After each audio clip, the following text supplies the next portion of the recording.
It is Monday, October 2nd, and welcome to 49ers Wake Up. Hopefully the coffee is hot because the 49ers certainly are. Damon, Bruce, Larry Krueger, we are simulcasting on both of our channels, and the disruption is real. So is the takeover. And Larry, so are the 49ers. They look real. They look spectacular through 4 weeks of play. Undefeated, looking strong. Brock Purdy had an incredible day. Christian McCaffrey had an amazing day. Brandon Ayuk, Damon, had the quietest, 8 catches, almost 150-yard day that you're ever going to see. Fred Warner and Dre Greenlaw combined for 20 tackles and 16 solo. And yes, the 49ers will roll into Week 5, national TV against the Dallas Cowboys, 4-0.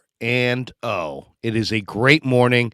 Wake up, 49ers. Now, there you go. 49er Wake Up with brought to you by Palmetto Superfoods. We're talking Niners. We're talking acai bowls. We're talking Purdy. We're talking idiots that rip Purdy. Oh, what a great morning. I can't wait. It is a good morning. And hopefully, look, we know that we've had a very high audio level on Larry, and I was low. We've tried to fix that, so tell us how we're doing. Hopefully it sounds good, but it certainly looks good for the 49ers, Larry, and this show is basically a 2-hour free-form conversation between two guys who have been around this team for the better part of 20 years covering it. You are inside that locker room. You are on campus at all times. And, man, you asked a great question to Kyle Shanahan about that one incomplete pass, and that's all it was. Let's start, Larry, with just the facts, shall we? Because, like opening any sort of case, you want to present the facts to the jury as they consider what to walk away with. Well, here's a fact. The last time the 49ers started 4-0, they went to a Super Bowl. I mean, it's not causation. It's a little more correlation, but it's good to know. And it's really good to know that yesterday, Brock Purdy, the guy who had some breathless overreaction to training camp interceptions, had the 4th highest completion percentage in NFL history. He was only fraction away from the number 1 spot. Purdy set a franchise record for completion percentage, minimum 20 attempts, with a 95.2 afternoon. From a completion percentage standpoint, Larry, I challenge anyone watching today, go put Madden on an actual competitive setting and try to do that on a video game, much less in real life in an actual football game. Try to do that on your PlayStation 5. Try to go 20-21 with any quarterback on PlayStation 5. I dare you. Like, that's how hard that is to do. And it was one of the finest moments of a young career that we've seen so far. Yes. And, my good friend, Mark Adams, who writes for 49er Web Zone, Mark and I are trying to partner up to get Roger Craig in the Hall of Fame. He's got a phenomenal story on 49er Web Zone this morning saying 49ers Brock Purdy leads offensive masterclass versus Cardinals and the key takeaways. And Damon, that's what this was. Purdy's first incompletion didn't even happen until the third quarter. 20 of 21, 283, 1 touchdown. The guy is, I don't even know what to say. He's amazing. I was on yesterday with Lo Neal in the pregame, and we had Larry Centers on, the former Cardinals fullback. And Larry Centers played with a number of teams. He finished up, believe it or not, with the New England Patriots the year that the Patriots beat the Carolina Panthers in the Super Bowl. And so I asked him, I said, you played with Tom Brady. Have you seen a quarterback since that reminds you of Tom Brady? And he said, yes, Brock Purdy. I'm reading an article yesterday on I think it was Matt Mayoko, NBC Sports Bay Area. He interviews Brent Jones. Brent Jones says Brock Purdy reminds him of Joe. I mean, forget you, me, and anybody. These are guys who played in the NFL for a combined 20 years and went to like 8 Pro Bowls, and Larry Centers was an all-pro fullback. And these guys who are not prone to say outrageous things, are not saying anything on a YouTube show. They're not making videos hoping for traction. These guys are comparing Brock Purdy to the two greatest quarterbacks that have ever played, Joe Montana and Tom Brady. Now, it may be, you can say what you want. You can say, hey, dial it all down, this and that. But I think we all need to kind of recalibrate what we're talking about with this guy. I went into the locker room, talked to Willie Snead, talked to Colt McKivitz, talked to Drake Jackson. They all were glowing. Willie Snead, who played with Drew Brees, is like, I love that guy, man. I love that guy. And I said, Willie, you got time for a couple minutes today? And he's like, man, I got my whole family standing out in the corridor waiting for me to shower up. We're going to go get some dinner. I said, Willie, no sweat, bro. We'll catch up later this week. He goes, I will give you this, though. He's like, I love that guy. And I saw it early on. And he's quiet. He's humble, but he's an intense, competitive guy. And I said, what's the secret of Purdy at his core? And he's like, work. The guy works. Well, Damon, I mean, you know that better than anybody. I mean, that's what it takes to be good at anything, right? You got to work at it. And that's what Brock does, I guess, according to his teammates. He works at it. Well, especially in an offense that demands a level of detail and consciousness and awareness that the Kyle Shanahan offense demands. And Purdy just looks to seem born not only physically right for the offense, but mentally right for the offense as well. And it's just all lined up in a way that is such an incredible start to a career. Again, look, to say you might be Joe Montana, you might be Tom Brady, is, that's crazy. It's almost too much. But then when you say, well, you can't project what the future is going to look like, you can only go to the past to see how it started.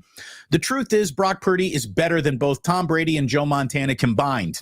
I mean, that's where it starts getting nuts. It's not in the future projection. It's what he's already accomplished. Like, we have Brock Purdy putting up 30 points or more streaks with consecutive win streaks that are now starting to dwarf other streaks that have happened in the 49ers record book.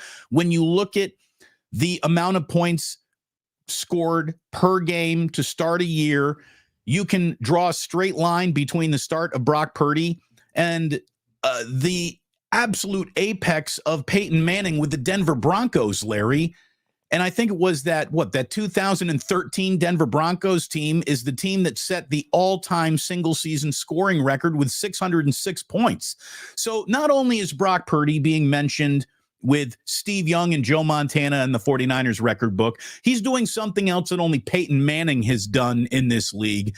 And the start is truly remarkable. He is 9-0 in the regular season. It is the third longest winning streak to begin an NFL career, behind only Ben Roethlisberger, who's going to go to the Hall of Fame on his own talent and merit, and then Mike Tomczak, who was riding the chemtrails of the 85 Bears defense in that 86 season. Mike Tomczak won 10 in a row. Wow. But that, I'm not going to say that Mike was solely responsible for that. No one is solely responsible for anything on a football field and shouldn't be, judged as such. But Brock Purdy is constantly seeing his name on not just the lists with like Hall of Famers, but the inner sanctum of Hall of Famers is where Brock Purdy sees his name often on early career returns. He's been extraordinary. Anyone who spent the entire offseason trying to tell you what this guy isn't and what Trey Lance might be is so detached from actual football reality that we don't need to burn anybody down. We don't need to rob anyone of their credibility because actual football has already done that. Imagine being a Brock can't play salesman. It's going to be a rough day at work for you this month, isn't it? Yes, it is. And here's the thing too. Why, all I would say to anybody, this ain't about you. This is about him. And you know what? Yeah, maybe some of us, and I'll say us, even though I was all over it early, but even I was not all over it as early as some. Brock Purdy is a great story going way, way back, Damon. This guy had he was recruited to Alabama. He only went to Iowa State out of loyalty, out of fit. He felt it was a better fit. But this guy in 2017, Damon, was the Arizona Gatorade Player of the Year. He set state records. He threw for 4,400 yards and 57 passing touchdowns in high school. Okay, I mean, the guy lost 20 pounds as a junior in high school due to mono and led his team to the state semifinals. And then goes to Iowa State and gets on the field in a hurry and starts 8 of 10 games in 2018 as a freshman. He goes honorable mention Big 12 as a freshman. He was 6th in the nation in FBS and passing efficiency as a freshman. I mean, full-time. That's a conference that cranks out pro quarterbacks. And, he came back as the full-time starter his sophomore year. He became the team captain at Iowa State. He set like 18 school single season records, and in his second year, on his way to becoming second team All Big 12. The Cyclones got to the Big 12 championship game with Brock Purdy. You watch a lot of college football. I watch a lot of college football. The Cyclones weren't in any championship game before he got there. They were 1-8 after he left. I mean, the guy's got like 32 school records now. He was an academic All-American. I mean, the guy's big time. The guy is big time. He's the son of a pro athlete. It's an athletic family. His brother, has played college football at Florida State. His father played minor league baseball at Miami and then was in the Giants farm system. This guy was a 4-year starter in college. It's like he was a team leader. He was a 2-time team captain. I mean, we all just missed it. And the thing about it is, what you see when you watch him, the only one of his measurables, Damon, that really is off the charts is the 10-yard split. He ran a 1.55 10-yard split coming out. That, to put that in perspective, he gets off the line like a corner. Tyreek Hill runs a 1.50. The quickest, fastest guy maybe any of us have seen since Barry Sanders runs a 1.50. Brock Purdy's at 1.55. So he's got incredible quickness in a short area. But the rest of his gifts are all between the ears, and it's right here, heart, and it's unbelievable competitive fire. We all have that person in our life that we came across that's insanely competitive. And that's what Jeter was. That's what Buster is. That's what Joe Montana was. These guys that have that super compete gene. And that's what he's got. He's got the physical traits as the son of a pro athlete, and he's got unbelievable quickness. He's grounded by his faith, and he's right now he's playing at a really, really high level. And you can say the 49ers lucked out, and they did. But and they'll admit they did. But, don't deny what you see right now and be like, well, if he wins 7 Super Bowls.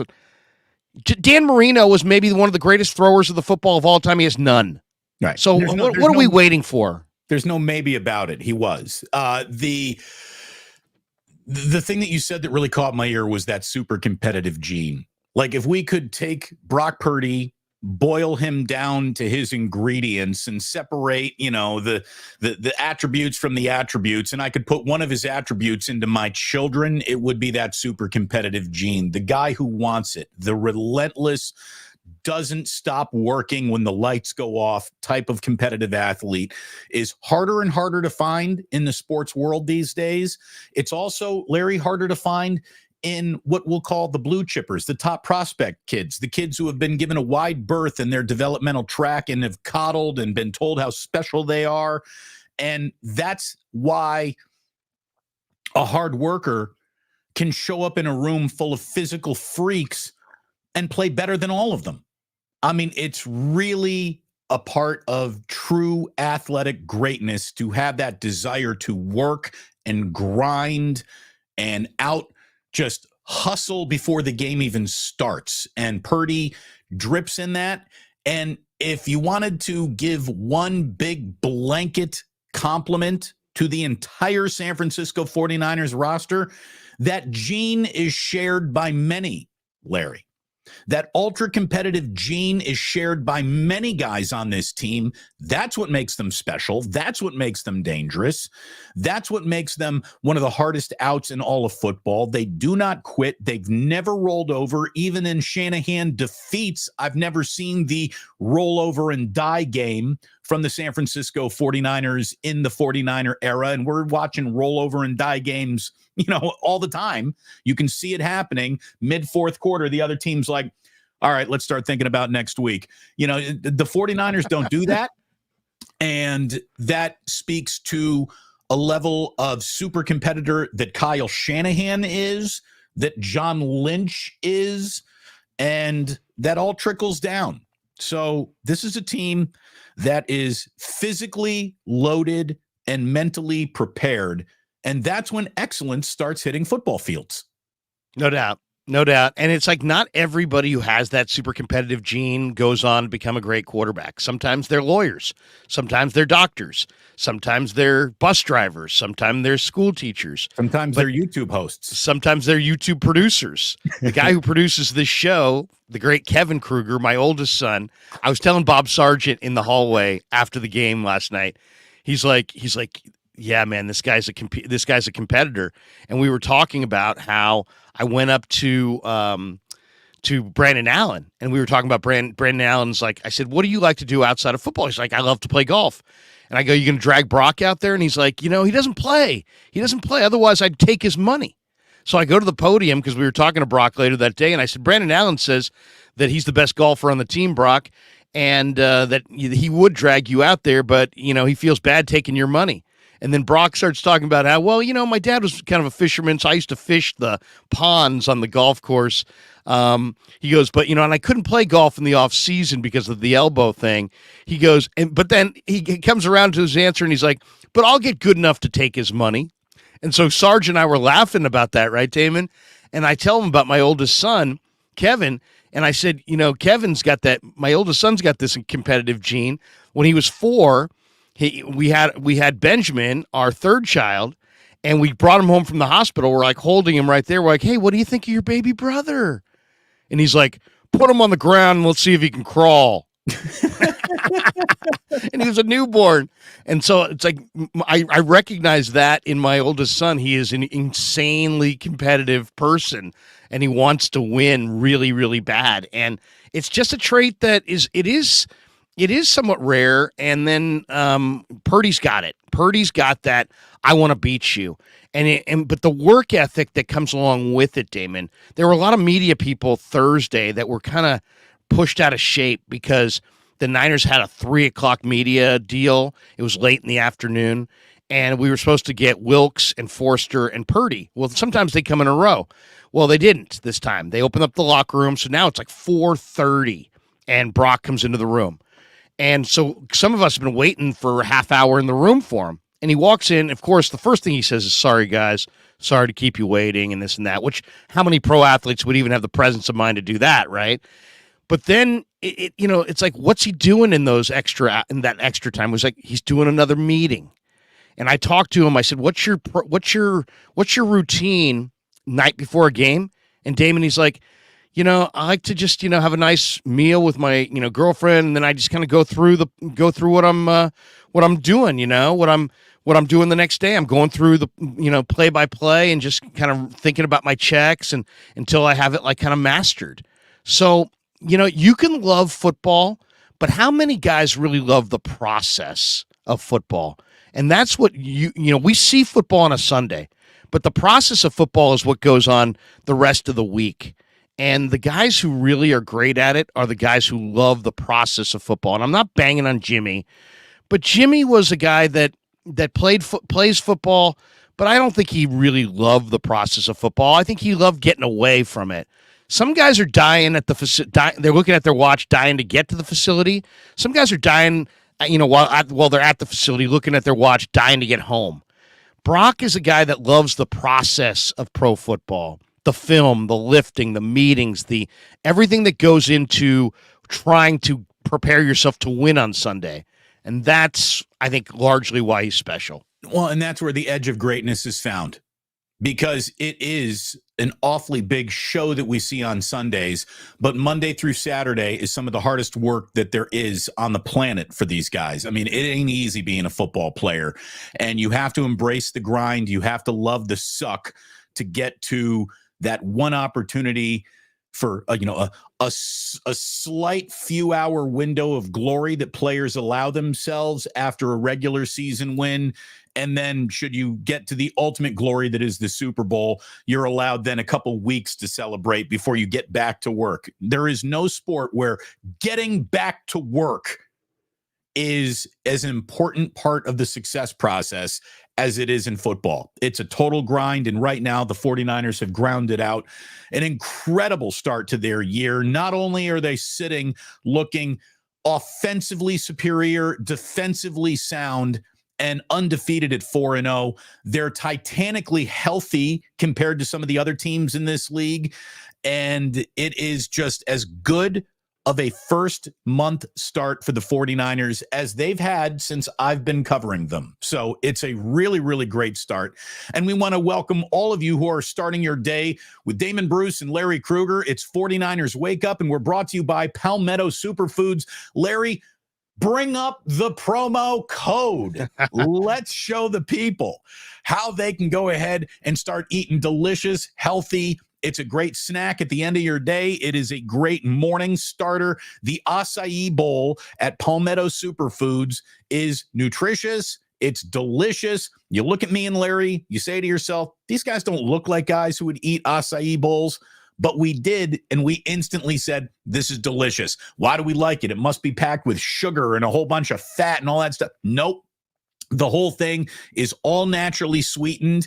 It technically falls under the umbrella. Oh, man, I hate this word. To me, this isn't a selling point, but it's the truth. It's vegan, for goodness sakes. Like, it's officially good for you, and it's delicious, Larry. Everyone should go and try an acai bowl at Palmetto Superfoods. You scan that QR code. It'll bring you to their app. The promo code DBLK15 gets you 15% off a one-time purchase from now to the end of the season. So go ahead and try it. You try it once, you will be on board with Palmetto Superfoods in the acai bowl. You know, we met Charles, the owner of Palmetto Superfoods, and, great guy, impressive guy. And he has come up with a product blend, that is absolutely phenomenal. I mean, if you're looking for, something, everybody's got that January 1st, I got to get to the gym. I used to work at a gym, and people would join like crazy after New Year's Day. I got to get in shape. I got to do something right for myself. What you eat in the morning is your fuel for the day. And this stuff is you have an acai bowl, and the beautiful thing about it, it's 100% customizable. The one that we had was spectacular, but it's sweetened by real fruit, bananas and strawberries, and just some incredible stuff. And it's one of those very few things in life. Try it, and you'll love it. That's all you got to do. You want to be a huge acai bowl nut going forward? Try it one time. One time. Brock Purdy, I guarantee you, he probably has an acai bowl before he went out there yesterday and did his thing, because it is, everybody loves that meal that makes you feel great. Yeah. You know what I mean? Where that gives you energy.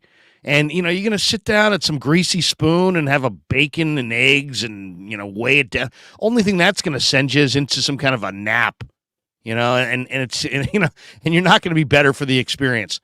Go down to Palmetto Superfoods and get an acai bowl.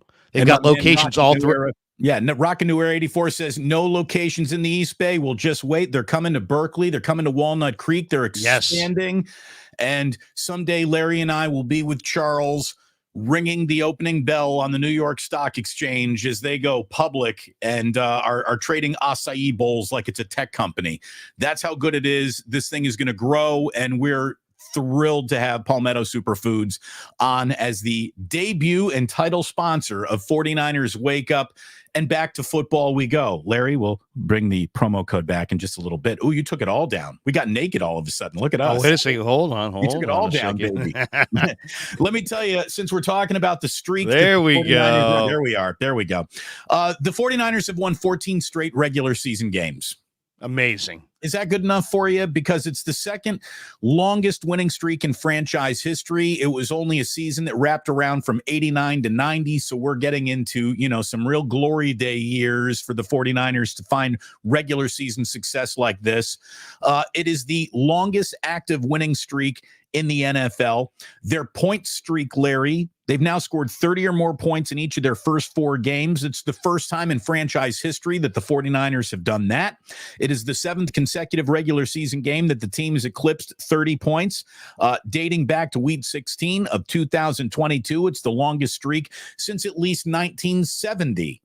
That the 49ers have done that. They're the first team in the NFL to score 30 or more points in 7 consecutive regular season games, Larry, since the Denver Broncos between the 2012 and 2013 seasons, week 15 to week 4. And that was Peyton Manning, as I said earlier, at his peak with the Denver Broncos. That is the 2013 team that set the still standing NFL record for 606 points scored. So not only is Brock Purdy in conversation, sidling up against Joe Montana and Steve Young every time you look up, he's now officially coming for Peyton Manning. What more do you want? What more do you want? And it's just, it's an incredible story. The origin of Brock Purdy only makes it that much more interesting. If he had been the number 1 overall pick of a draft, everyone said, well, I expect this from him. I expect this from him. Did you see that Patrick Mahomes got outplayed last night? I saw that. For the first time in his career, he got outplayed by the other team's quarterback, which just stunningly enough was Kevin Wilson. And the Chiefs still won, and Taylor Swift won the night. And congratulations to Kansas City and all its fans. But even the greatness of Patrick Mahomes has trouble looking great week in, week out all the time. Now, he's a few more years into his career, obviously, but a level of consistency that the 49ers have found, Larry, in football, it might be the single most hardest thing to. It's easier to be the Miami Dolphins popping up and scoring 70 points in 1 week than it is to be consistent over 14 consecutive weeks of football. So what the 49ers are achieving is what happens when a really loaded roster meets a head coach and a front office that know what they're doing. This is competence. And again, I don't want to bag on old memories and off-season conversations, but there were merchants out there who sold you, tried so hard to illuminate a level of incompetence that they thought defined the 49ers. And so while people are screaming incompetence during the middle of the most competent the 49ers have ever been, again, this is why I tell you, you choose where you get your information carefully these days. Because there are bad faith operators out there just looking for clout. Larry and I aren't looking for clout. We're looking for football. And we're glad that you found us over here, because when we're looking at the 49ers, we're very impressed by what we see, as is everyone. Even people who want to be late to this party have to admit, yeah, this party's really good. It's off to a great start. Well, and now I think the great debate in Ninerland is, what is the better side of the ball? Is it the offense that weekly is you scoring 30 plus points, or is it the defense that has, dominating players on all 3 levels? Greenlaw and Warner are absolutely monster, but so are Bosa and Hargrave. And then you look on that back end, Lenore's getting nothing but better. I thought Isaiah Oliver had a tremendous game yesterday. Hufanga is a terrific young safety. Then you look at this special team unit. Schneider's a terrific special team guy. I forget who the Niner punter is because I haven't seen him. But the Jake Moody, you get this guy can hit 60-yard field goals. I've seen it in practice. So to me, when I watched the Chiefs take the Niners apart, it was in the regular season, the last time they played, it was clear to me that you can have a great defense. You can have a Nick Bosa, but when you go up against a Mahomes and you go up against an Andy Reid, even with Bosa, even with your killer D, you're going to have to be able to put up 30. And the Niners put up 20-something with Jimmy Garoppolo, and they beat almost everybody, but they couldn't get over the top against Kansas City. Now under Purdy and now with the addition of CMC, you've got 3 weapons here in Ayuk, CMC, and Debo, who all look poised for career years. And then you mix in the ascending, constantly improving Brock Purdy. The Niner offense is as good as any in the game, and they're very, very consistent. I thought Shanahan called a great game yesterday. This Arizona defense did a lot of good things. And Gannon's got a good foundation there. He's got a good sound scheme. They were getting to the quarterback. They only got to Purdy one time all day. They've been playing really, really well defensively, and the Niners just kind of rhythmically took them apart. And the Niners are scoring 30 points a game every single week. So I don't know. Well, if I said to you, are the Niners better on offense or defense? I think most people, if they've been following the story of the last few years, would quickly say defense. But are they better on defense now that they've got, McCaffrey in his career year, and Damon, the couple balls that Ayuk caught down the field, and by the way, all the dink and dunk crowd, Purdy went up top to Ayuk and hit him in stride. But Ayuk's been doing this all summer, Damon, where it doesn't matter where the ball is. He'll pick it off the surface. He'll sky 10 feet in the air. The guy is 6'1" and change. He plays the ball in the air like a 6'5" wide receiver. Truly great teams. The teams that you remember and talk about when you're an old man from your childhood are teams that married a great defense with a great offense. That's just where greatness happens on a football field. A defense can win a championship all by itself, because if the other team can't score, then all you got to do is score a little and boom, you can be champion. We saw that, played out a little bit with the 85 Chicago Bears, who were a defense first, second, and third football team, but also had, Willie Gault and Walter Payton and some razzle-dazzle offensively, but they were a defense first football team. The Ravens that beat the New York Giants, very much the most defense first football team maybe of all time, because that offense was dreadful. If the 49ers continue to put up 35 points a game with this defense, Larry, they're going to win the fucking Super Bowl. That's what it is.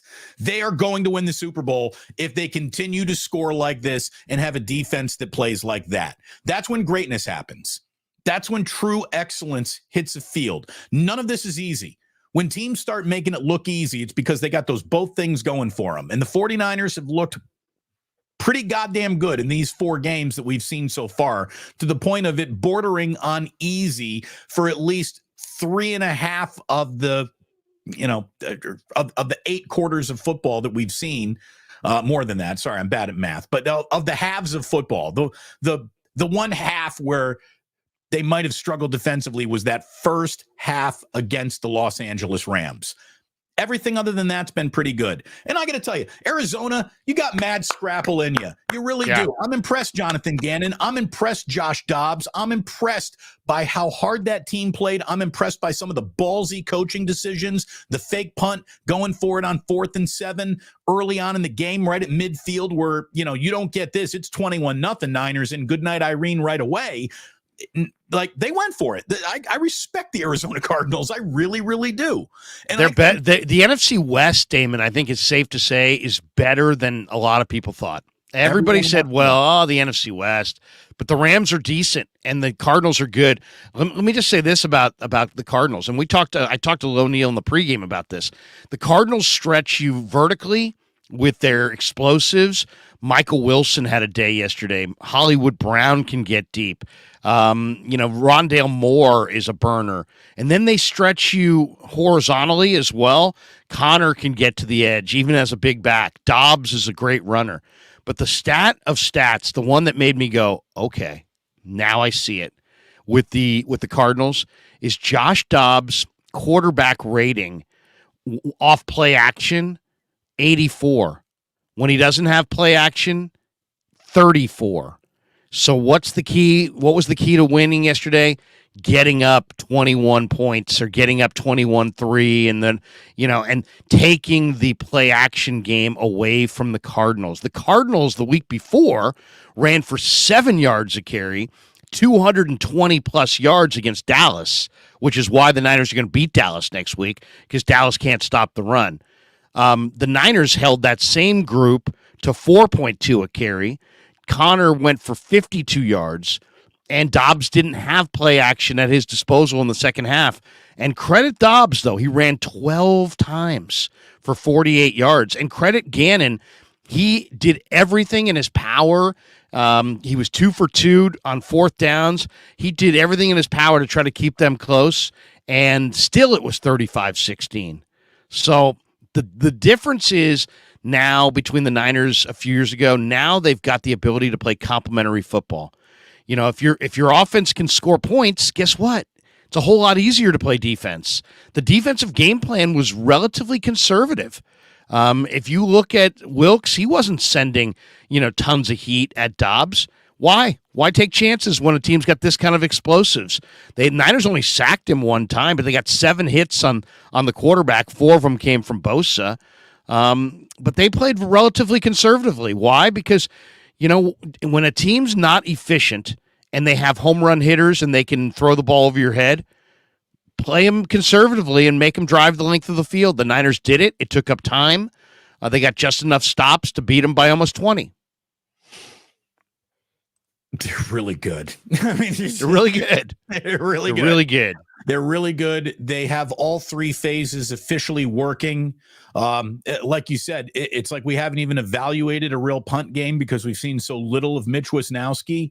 But the special teams play has been better than expected. The defense, I would even suggest that some people are saying the defense hasn't been as good as promised yet. And if you're into gaudy sack totals, and that's how you evaluate defense, I guess I see what you're talking about. Everything that you've gotten out of this defense is all you need out of a defense right to this point. So I'm not complaining about it, but those sacks are coming. You can see Nick Bosa getting closer and closer and closer by the snap almost. Like it's coming. It's going to happen. Hargrave's looking great. Armstead's looking great. We're going to see Drake Jackson flash again. Fred Warner and Dre Greenlaw had an unbelievable afternoon yesterday. Yesterday was a day of linebacker play, shutting down Josh Dobbs early in that game with the read option. They did a really nice job. I know he got a little looser in that second half, but that's when they said, it's a pick your poison. We're going to take away all of the over-the-top stuff, and if Dobbs wants to run around underneath, okay, we're going to allow that. So They chose that. And that's when Dobbs, like you said, all full credit in the world, 48 yards on 12 carries. He was hustling. And he's smart. He's really athletic and really smart. Yeah, and he dips his shoulder, man. He's not afraid of contact. He's a player. He's a player. Yeah, he's a player. When Arizona signed him, they didn't want nearly this much of Josh Dobbs. I believe that. They didn't want this year to be the competitive opportunity to grow what Josh Dobbs might be. I mean, he looks better as this team's quarterback than Kyler Murray has, to be completely honest. So what that future looks like, we will see what the Arizona Cardinals look like when the 49ers play him again later on in the season. But Larry, we are 40 minutes in. Let me welcome everybody again to 49ers Wake Up. Damon Bruce, Larry Krueger, it's wonderful to have you. It's our simulcast on both of our channels, and we're brought to you by Palmetto Superfoods. Go get the acai bowl called The Bay. It is the entry point to your acai experience. And look, if you've tried it, you already know how good it is. If you haven't tried it, trust me, I don't appreciate anything from its concept of health. Like, is it what? delicious?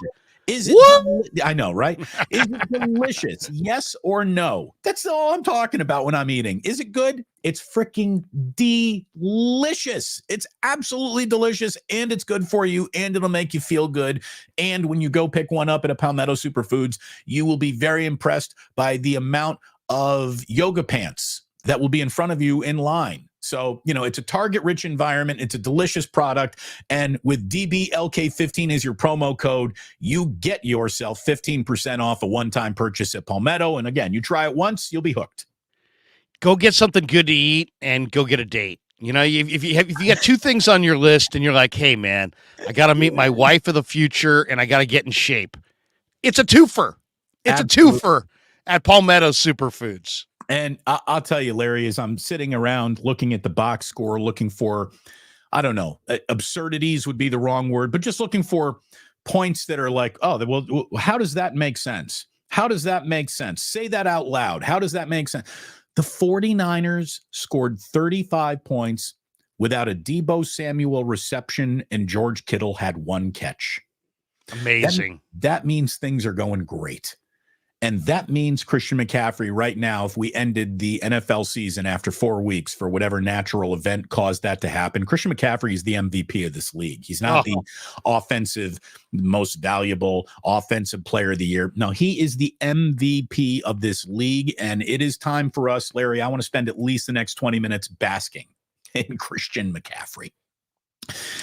While, again, some content creators were counting joint practice interceptions, I was saying, McCaffrey's going to have a monster year, an absolute monster year this year. And everything that I hoped would happen in the offseason, a full offseason digesting Kyle's playbook, a full offseason just getting himself in a spectacular shape. And you even heard Fred Warner brought it up. He is running with a level of purpose and anger that I don't think I've seen even in last year's impressive debut. Christian McCaffrey has a stiff arm for everybody in this league. He's probably stiff arming water boys on the sideline, Larry. Christian McCaffrey is angry with the football, and he plays violently. When you hear a football player playing violent, you normally associate that with someone on the line of scrimmage or a linebacker or a defensive player. He runs violently. He is initiating contact. He is not ducking anyone, anytime, anywhere. He never just goes out of bounds. He is fighting for everything, and he's stiff-arming dudes into the ground. Christian McCaffrey is not some scat finesse back who can also play the slot. His wallet is the one that says bad motherfucker on it. Right at the end of Pulp Fiction. That's his wallet, man. He is a bad man. Oh, there's no doubt. He's no further away from being one of the 5 best players in this league, Larry. He's one of the 5 best players in this league. He's on the same list with Patrick Mahomes. Everyone you think is on that one line, McCaffrey's up there with him. He's a blue chip guy. 4.4 speed, 1.52 10-yard split, which by the way is only slightly faster than Brock, if you can believe that.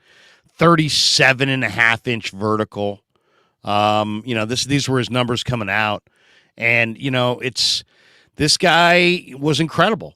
Absolutely incredible at Stanford. Once again, what's Brock Purdy? He's the son of a pro athlete. What's Christian McCaffrey? He's the son of Easy Ed McCaffrey, who was, a former NFL wide receiver of note and a guy who was on, how about this? Ed McCaffrey was on the 49ers' last Super Bowl championship team. And Christian McCaffrey, if I'm right, is going to be on the next 49ers Super Bowl team.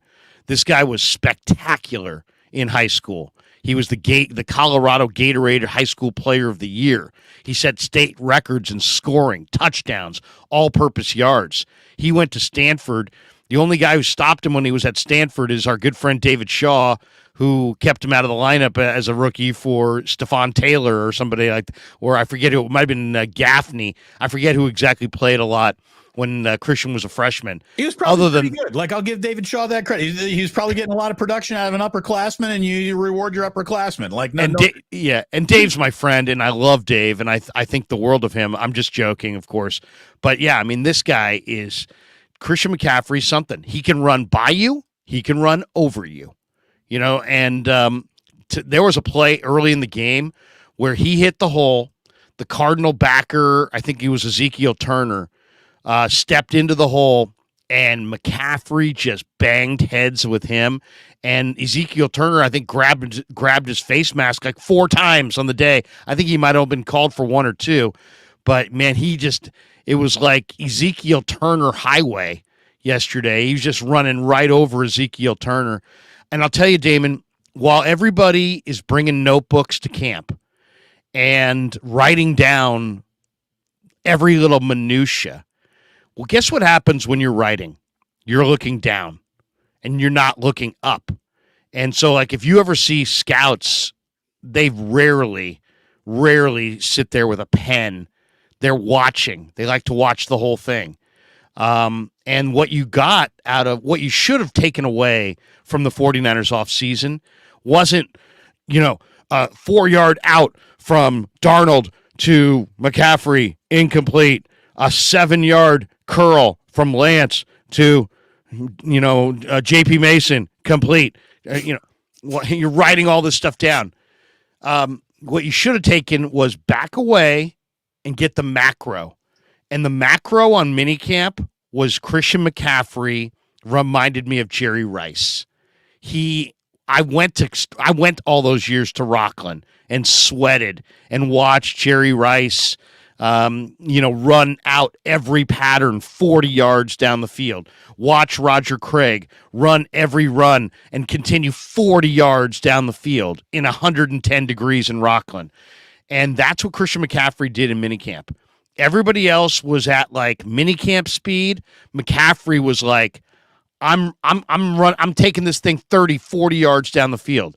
After a couple practices like that, some of the D linemen started running with him down the field. And you're watching Spencer Wagee and these guys chasing this guy 40 yards down the field. He was a tone setter. He set the tone for the entire franchise in minicamp of how hard we're going to work. This is what I'm bringing. What are you bringing? And when he's not when you're in that locker room, you never even notice him. He's not a big guy. He's not a loud guy, but he's got the respect of every man in that room because he basically, he could have essentially by the way he practiced in May and June, it was like he was screaming, "This is the level I'm playing at. Can you meet my level?" Right. Look, and great and he's a leader, man. He's a true leader. Great outworks good. Great outworks good. And the last guy in the NBA who, when practice is over, needs to get up 500 corner threes is Steph Curry. But he'll go over there and he'll put up 1,000 of them. It's just an absurd level of dedication to the craft that you'd think this guy's officially earned the right to not have to work that hard. Like he's so established. He doesn't have to be out here trying to be a practice All-American. No, that's who he is. And the results are stunning. His video game touchdown that capped that 9-play, 75-yard drive for the offense's second touchdown in as many drives yesterday, Larry, his 18-yard leaping run over K-Trail. Yeah, you hurdled him. Dude, and I want you to, if you can see the replay where they get you with the overhead spider cam, so you're behind the play, you're watching McCaffrey run away from you towards the end zone.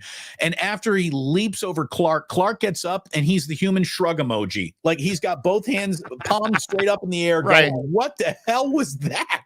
Like I was, my shoulder pads were right in that guy's hips. And then he just leapt over me. I mean, it was special. And you know what that was, by the way? Because I went into the locker room after the game, and I forget who told it to me, but somebody told me, one of the players said, I said, how about Christian hurdling Clark? And I think it was Willie Snead. And Willie's like, that was all film study. He had noticed during the week that the Cardinal DBs were going low. They sell out going low. They sell out going low and uncontrolled. They weren't wrapping. They were firing their bodies low, trying to just just knock you off your pins, as they say. And McCaffrey noticed it, expected it, anticipated it, and then hurdled the guy. But I mean, Christian's special, man. Anybody who saw him against Iowa in the Rose Bowl a few years ago, coming out of Stanford, he owned that day. He's just got a very smooth stride. He chops his feet. He can cut on a dime. He can change direction. He's got really, really good vision. He sees the creases. He protects the football in traffic. He's great. He's ideally suited for this offense because he can read his keys on the stretch plays as well as almost any back in the league. You'll see him sink his hips into really sharp cuts. The motor is unbelievable. He does not dance. He gets downhill. And the feet just never stop churning, man. He just never stops moving those feet. He can make a defender miss on any level. He's a special player. He's got multiple gears. He's got experience in all different formations. You can use him in a 2-back. You can use him in a 1-back. You can use him offset. You can flex him out. He's got excellent hands. You can throw it to him out of the slot. He's got unbelievable quickness out of the break. The Niners don't use him on special teams, but he's a very good punt returner. He's a very good kick returner. The guy's a hell of a player. The Niners should have taken him with the pick that they used on Solomon Thomas. They probably should have traded back a couple spots in that draft and taken McCaffrey, but instead they went with Solly and the trade. The other thing, Kawakami asked Kyle yesterday in the postgame. He's like, was there a chance that you weren't going to get him? Yeah, Tim, there was a very good chance because the Rams wanted him too. And the Rams were offering quite a bit.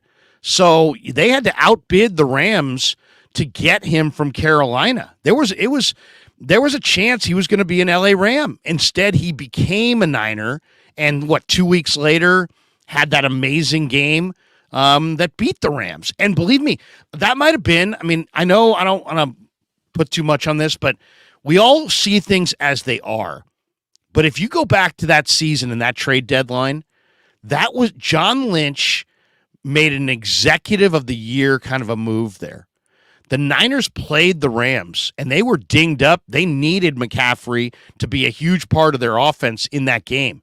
If the Rams get McCaffrey, the Rams probably win that game.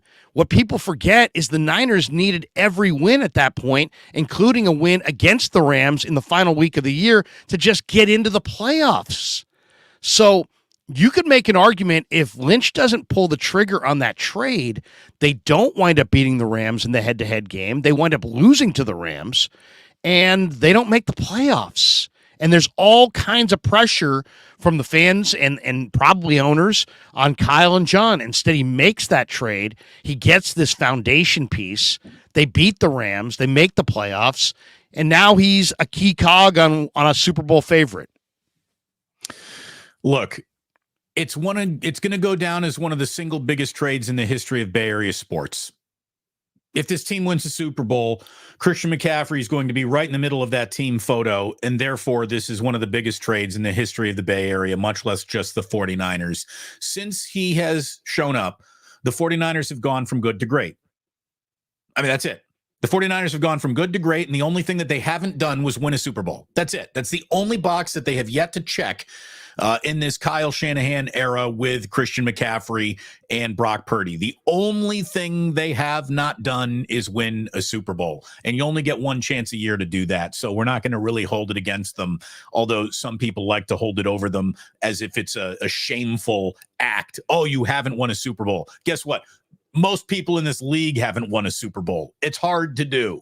The 49ers are in that rare space where they're making it look easy. And one of the reasons why it looks easy is because of this guy.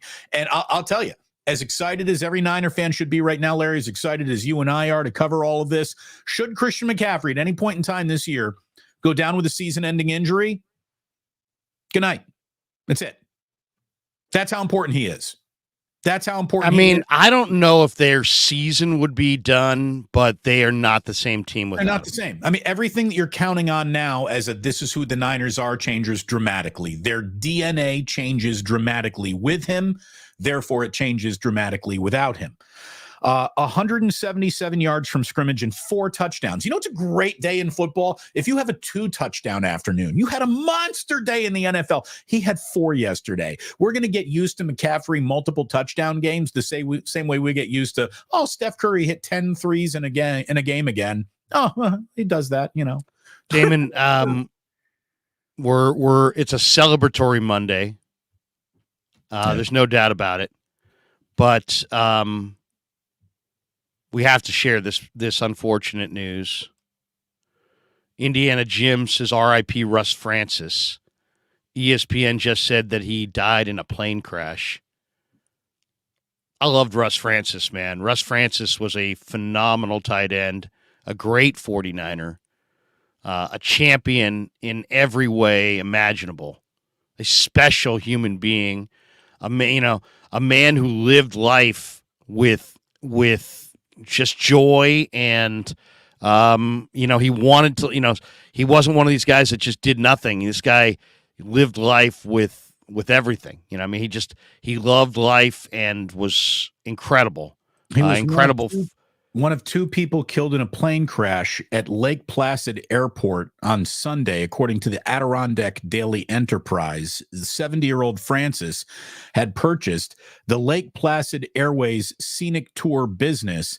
Aircraft Owners and Pilots Association Senior Vice President Richard McSpadden was also killed in the crash. It happened at 4:09 p.m. local time at the end of the runway, which led to the Lake Placid Emergency Services, State Police, and Saranac Lake Volunteers Rescue Squad. Everybody came to help. It was a Cessna 177 Cardinal. Small aircrafts, man. Small aircrafts and athletes and guys who play guitar. Don't stay out of a small aircraft if you're an athlete or a guy that plays guitar. That's very sad. Very sad. He was still very young. That's too bad.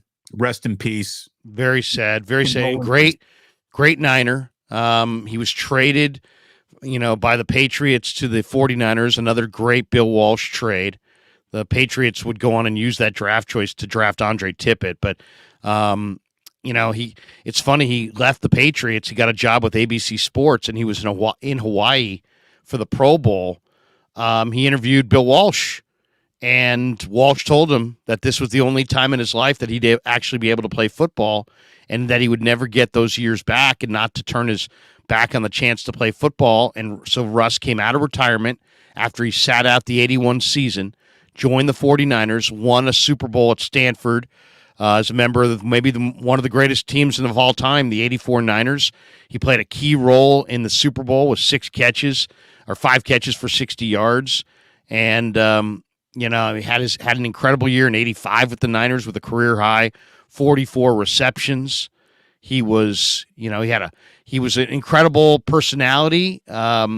He had a wrestling career. I mean, the guy lived life. He jumped out of airplanes. He took chances.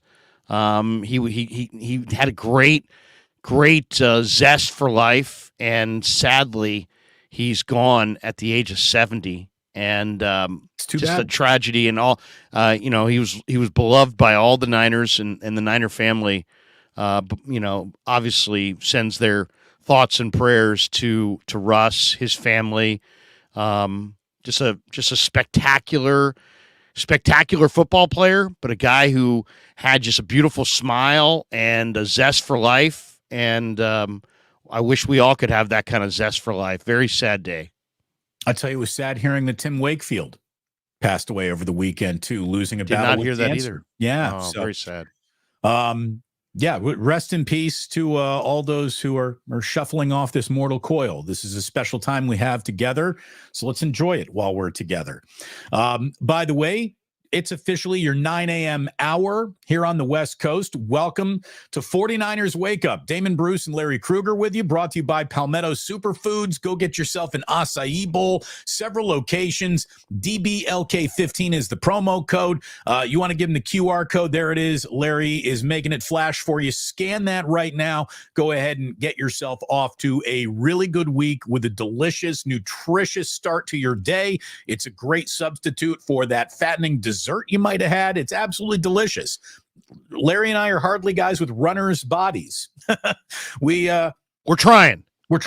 And the acai bowl will help us get there. Thanks so much to Palmetto Superfoods for being the premier and only title sponsor we have here on 49ers Wake Up, a show that's truly disrupting morning shows here in the Bay Area. It is great to have you here. It is great to see the 49ers off to a perfect 4-0 start. And again, Christian McCaffrey yesterday, Larry, 4 touchdowns. That's a career high for him.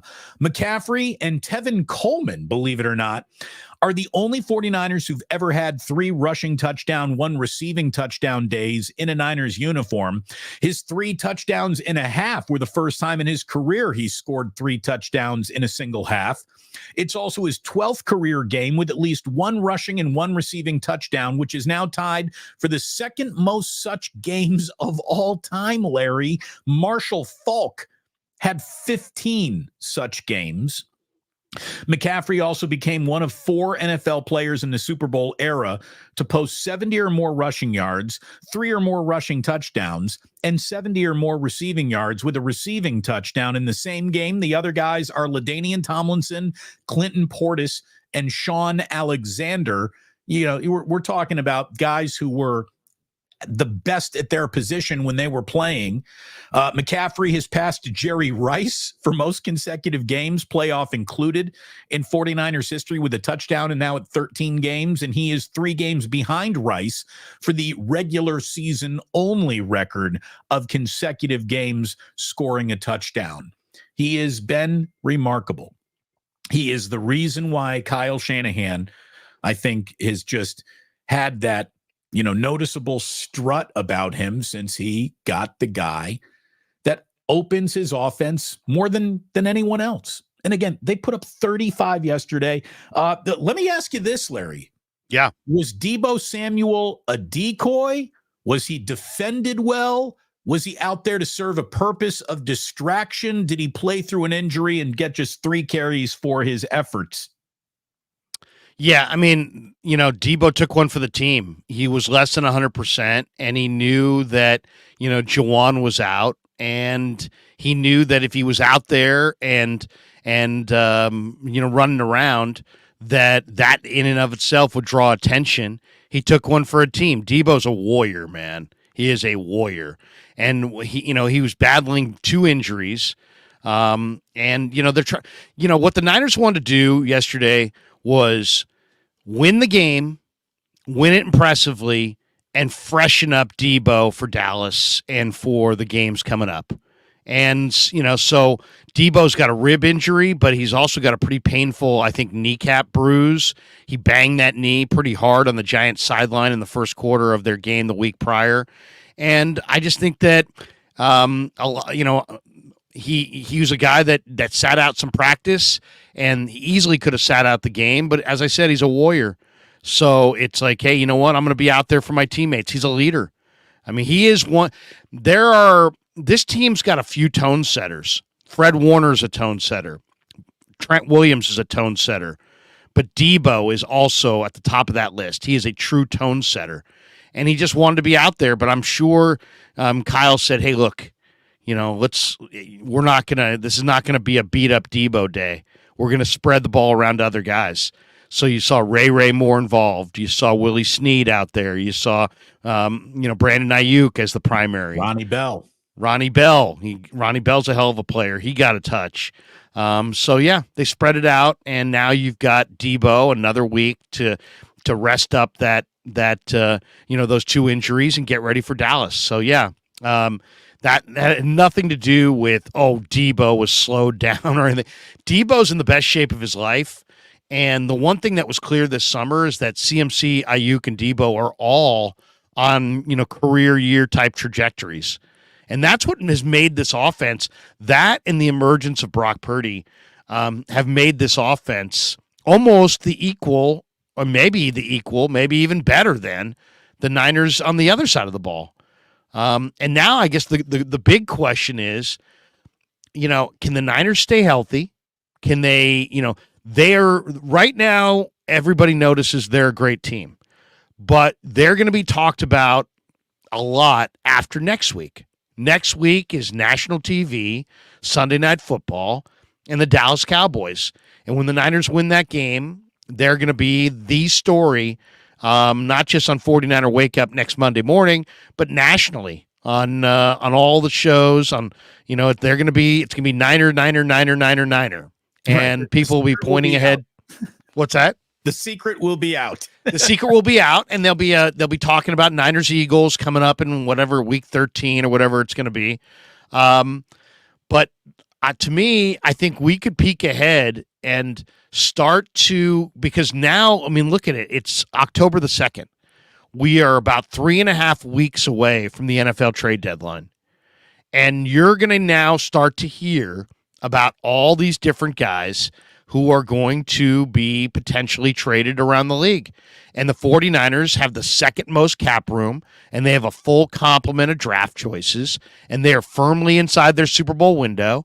And John Lynch has said it concretely that their preference is to roll a lot of that cap into next year to sign Ayuk, try to keep the core together. But make no mistake about it, they're going to make a move before that trade deadline to add to their Super Bowl equation.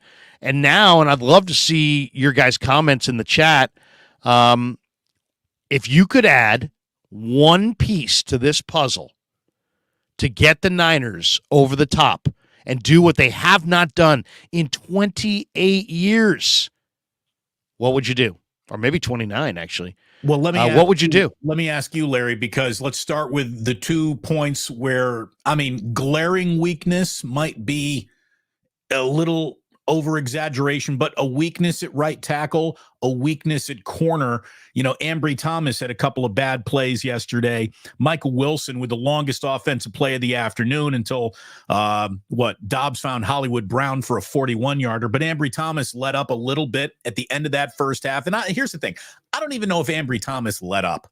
Like, cornerbacks get beat. Cornerbacks give up plays. You just got to go out and play the next one. I don't think Ambry Thomas is bad, but he had a circle him game yesterday, and McKivitz gave up the 1 sack. I didn't think it was a bad game for him, but right tackle and another corner would be at the top of my wish list if you're talking about an in-season trade here. The thing about it is I agree with you, but I don't, this is why the Trent Williams trade was such a phenomenal trade for John Lynch, because you just can't find good tackles. And if a team has a good tackle, they ain't trading them. I would be shocked, totally shocked, if any NFL team traded a top-tier offensive tackle. I don't think it's possible. In fact, that's one of the questions of, T-Dub says Lael Collins. Lael Collins is, a good tackle prospect as far as, he was a good player, but he's had a lot of injuries. And I don't know that you're going to be able, I don't know that how good he is right now. Right. He is available for you. Yeah. But people said, "Oh, Tristan Wirfs." Tampa's not trading you Tristan Wirfs. They're 3-1. Yeah, they're not trading you Tristan Wirfs. Baker Mayfield's reborn down in that offense. They're not trading him. Mike Fuss's trade for Mike McGlinchey. I know you're joking, Mike. I know you're joking. Look, we got people doing material here. No, but I would say offensive tackle. First of all, I love Colton McKivitz, and I really believe in him. We're gonna have a much better feel for the competency of Colton McKivitz in the playoffs after his date next week with Micah Parsons. When we see what Colton does or doesn't do with Micah Parsons, and I'm going to sit down with Colton this week and talk to him and get his thoughts. He needs help. The same way any tackle in football needs help against Micah Parsons. That's Right. Micah Parsons, TJ Watt, Nick Bosa. Those three guys, and I guess after his 6-sack game yesterday, we'll put Khalil Mack back there for at least a week or two.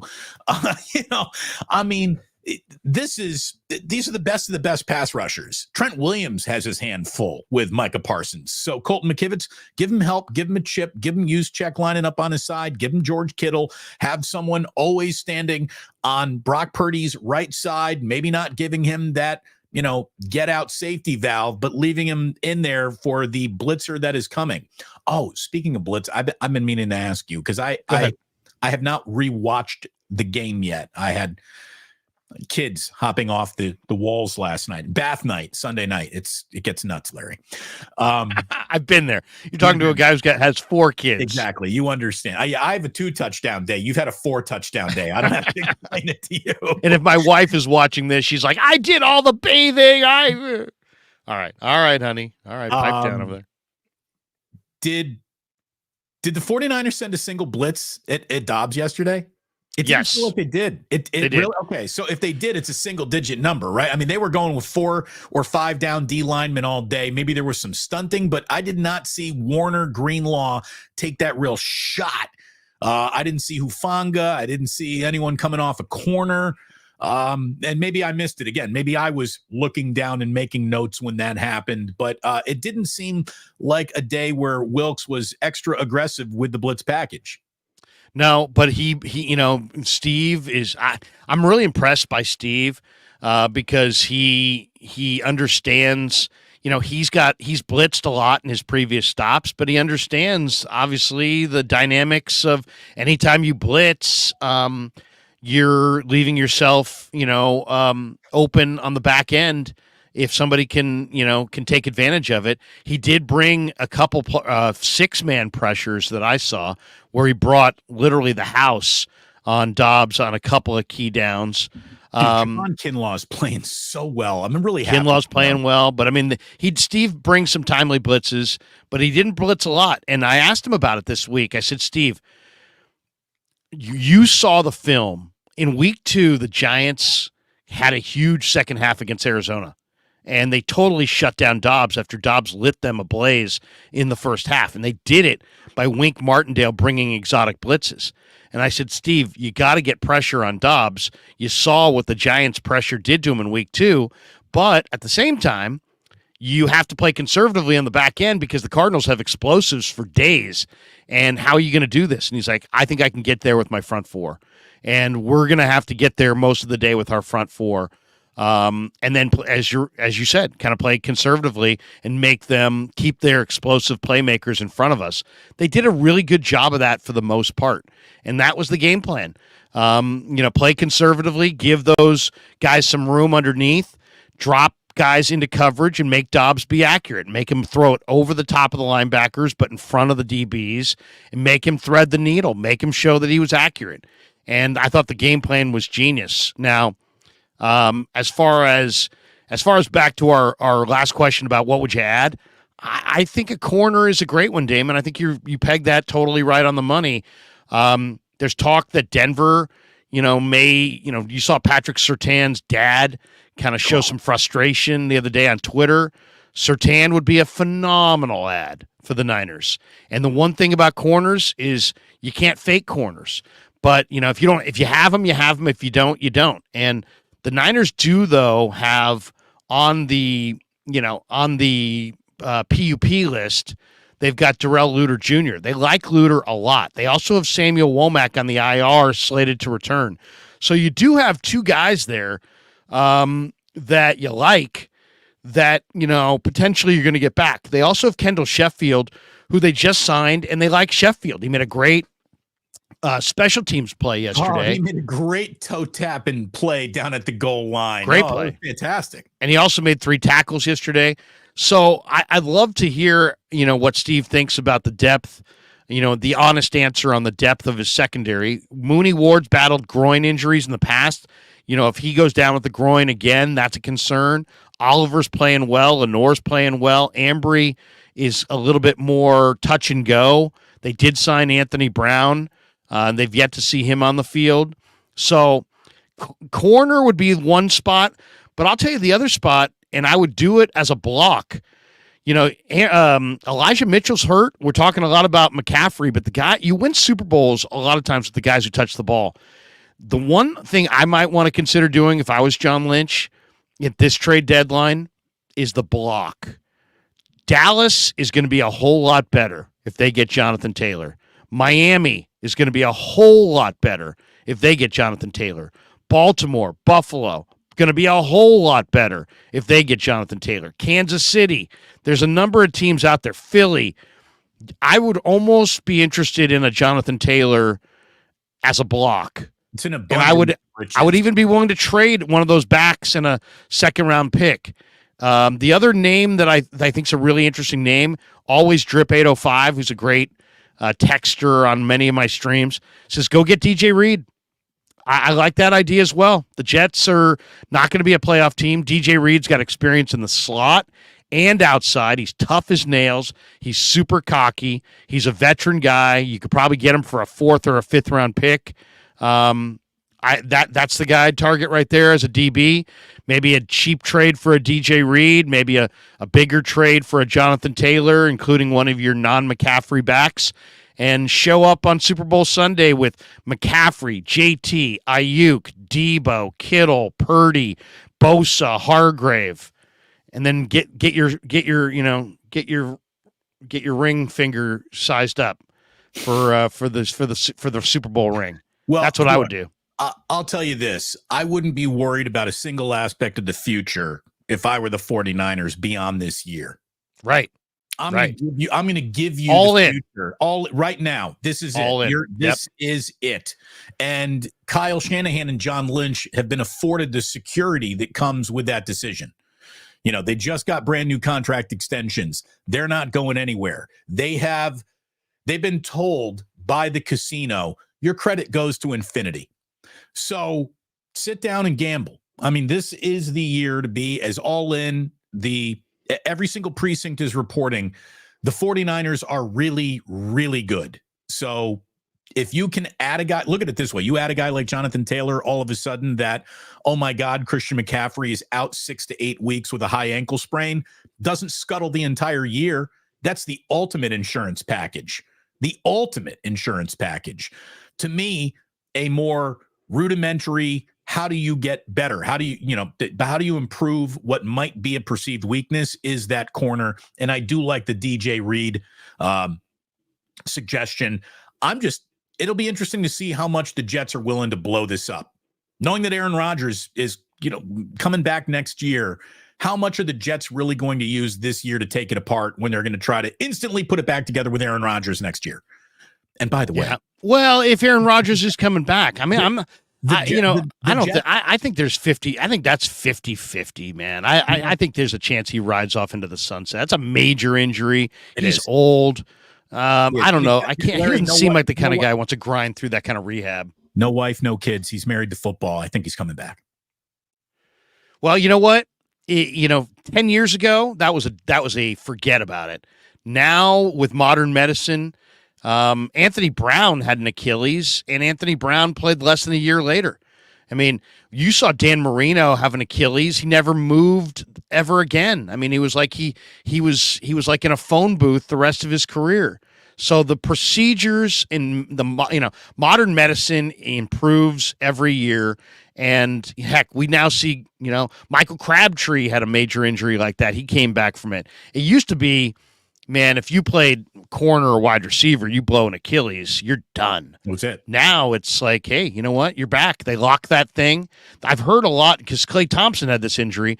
From what I hear, once you have an Achilles injury, they lock your Achilles.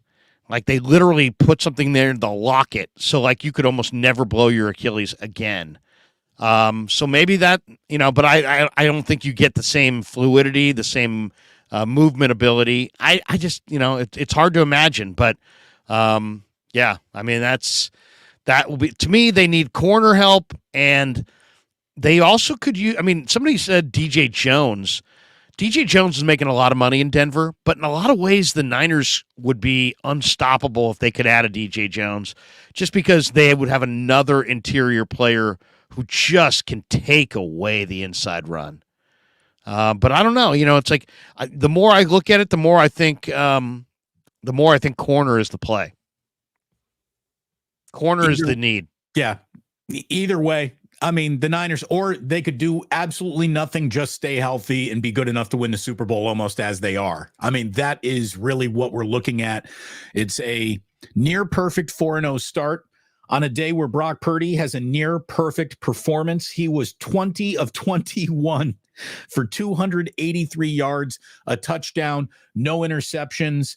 And I do think that right now it's important to let you know that Brock Purdy hasn't thrown an interception in 4 weeks of football here. I mean, he is just making the right choice. He's keeping the 49ers on schedule. I think they only saw 5 third downs yesterday, Larry. That's a ridiculous number for how much they had the ball and how crisp the offense was moving. I mean, they were first and second downing the Arizona Cardinals to death. And it wasn't all underneath either, Damon. He took shots down the field. He took several shots down the field and he connected. You know what I thought the biggest play of the game was? What's that? Arizona comes out third quarter, scores a touchdown, failed 2-point conversion. So the Niners got the ball back. And now this is the teeter-totter in the game. This is, you're kind of going back to level here. And the 49ers are either going to score and go back up on the teeter-totter, or now they're going to go 3 and out. Arizona gets Uncle Momentum on its side by taking a lead of a game they look dead in the water in. I mean, it could have gone another way. The biggest play of the game, Larry, I thought was when Purdy came out and on first down play action to Ayuk for 34 yards right after the Cardinals cut into that lead. And it was Kyle Shanahan just basically telling everyone on the team, in the huddle and in the stands, calm down. Just calm down. What we're going to do is stay aggressive. I've got a quarterback who's red hot that I believe in. I can run Brandon Ayuk wide open on any football field in America, and I'm going to do it with a little play action. I'm going to do it right here, and we're going to flip the field on the first play of the biggest momentum drive of the game. And I just thought that was the one moment where Levi's got a little tight and then exhaled, saying, all right, we're still in control of this. Give Arizona credit. They've gotten closer. They haven't rolled over to die, but we're still in control of this game. And I just thought it got all the momentum back on the 49ers side and all the swagger and all the belief that we got this. And that to me was the biggest offensive play of the game in a game that was full of big offensive plays for the Niners. Yeah, I agree. Deep corner route, first play of the drive, 34 yards. It was 1st and 10 from the Niner 25.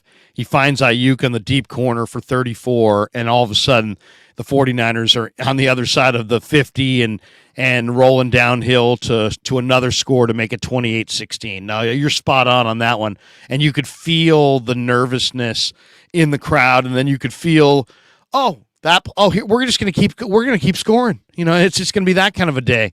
I thought that play stood out. I'll tell you the other play that I thought really stood out to me, and it was earlier in the game. It was on the 49ers' second drive, and they got to 3rd and 4 at the Cardinal 39, and CMC got stuffed by Ezekiel Turner for no gain on 3rd and 4. And I'm thinking to myself, is Kyle going to try to kick the field goal? Some years we've seen them actually punt from this spot. They got a kicker now who can make it. Instead, he's like, no, I'm gonna go Purdy, 9-yard pass to Kittle. And it seems like, and that was Kittle's only catch, right? Wasn't that his only catch? Yeah. Did he only have one catch? And, he goes to Kittle for 9 yards. Suddenly they're on the 30. Then he goes to CMC for another 12 yards. And then that was the play before, or 2 plays before Purdy to CMC hurdled Keitrell Clark for the 18-yard. It was actually a run. It looked like a pass, but it was a run because he threw it to him behind the line of scrimmage, and that made it 14-0. But yeah, it was two. The play there that you're describing was a momentum shifter, and it was the one that's kind of said, you know what? The Cardinals got a long score, but the Cardinals can't stop this offense, and It just kind of sent the message that, you know what, there will be no big comeback. There'll be no, huge late third, early fourth quarter collapse. That's not the way this is going down. And I loved it because, the Niners have had games under Shanahan where they just have not been able to step on their opponent's throat and just say, that's it, we're going for the jugular. And they did right there. I thought it was absolutely key. Let me hit a couple of these supers because they're kind of piling up here. Fish and Chips says, time to tap out of chatting 49er, of chatting forever. Critics every week from so-called fans wanting the perfect game. I will still watch YouTube, but commenting days are over. Okay, there you go. There you go, Fish and Chips. King's Pound was offered up right there. Thank you. There you go. HR says, congrats, Niners. We learned you can beat 4 tomato cans. Oh, look at that.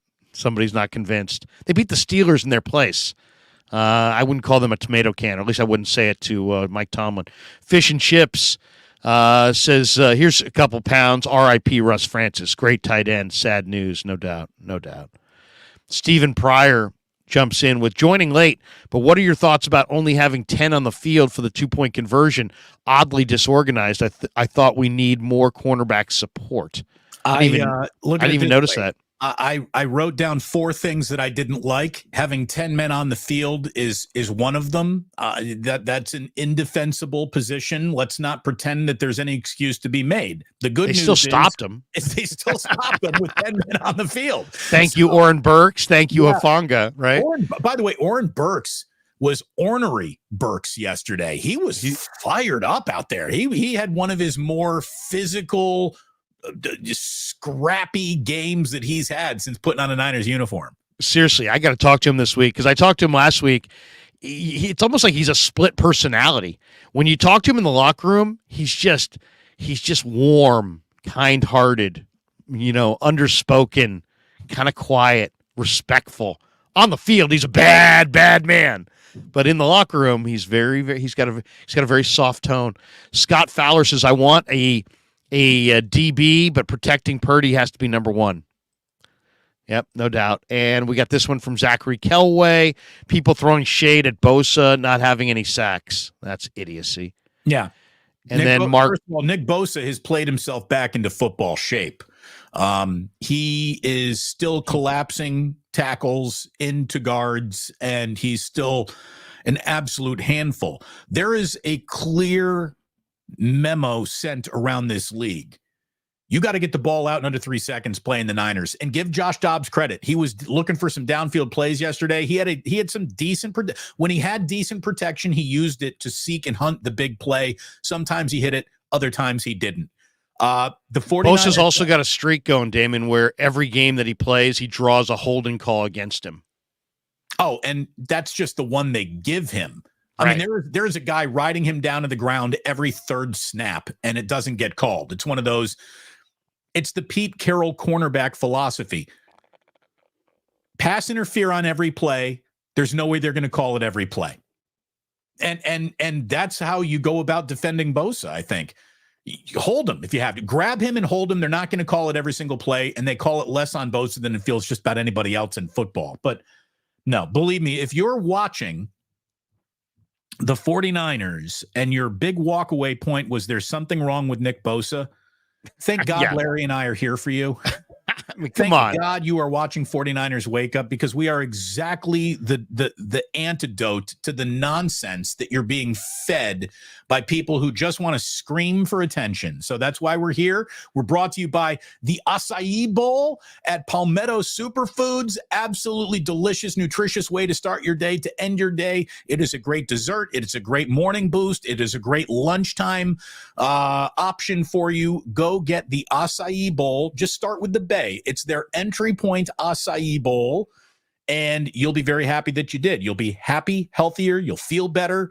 Look at us touting the merits of a vegan option. Larry, first of all, I never thought we'd be on YouTube, but here we are. Then I never, ever, ever, ever, ever thought that we would be selling a vegan anything, but here we are. Times are a-changing. Times are a-changing. Get healthy, get right, feel good.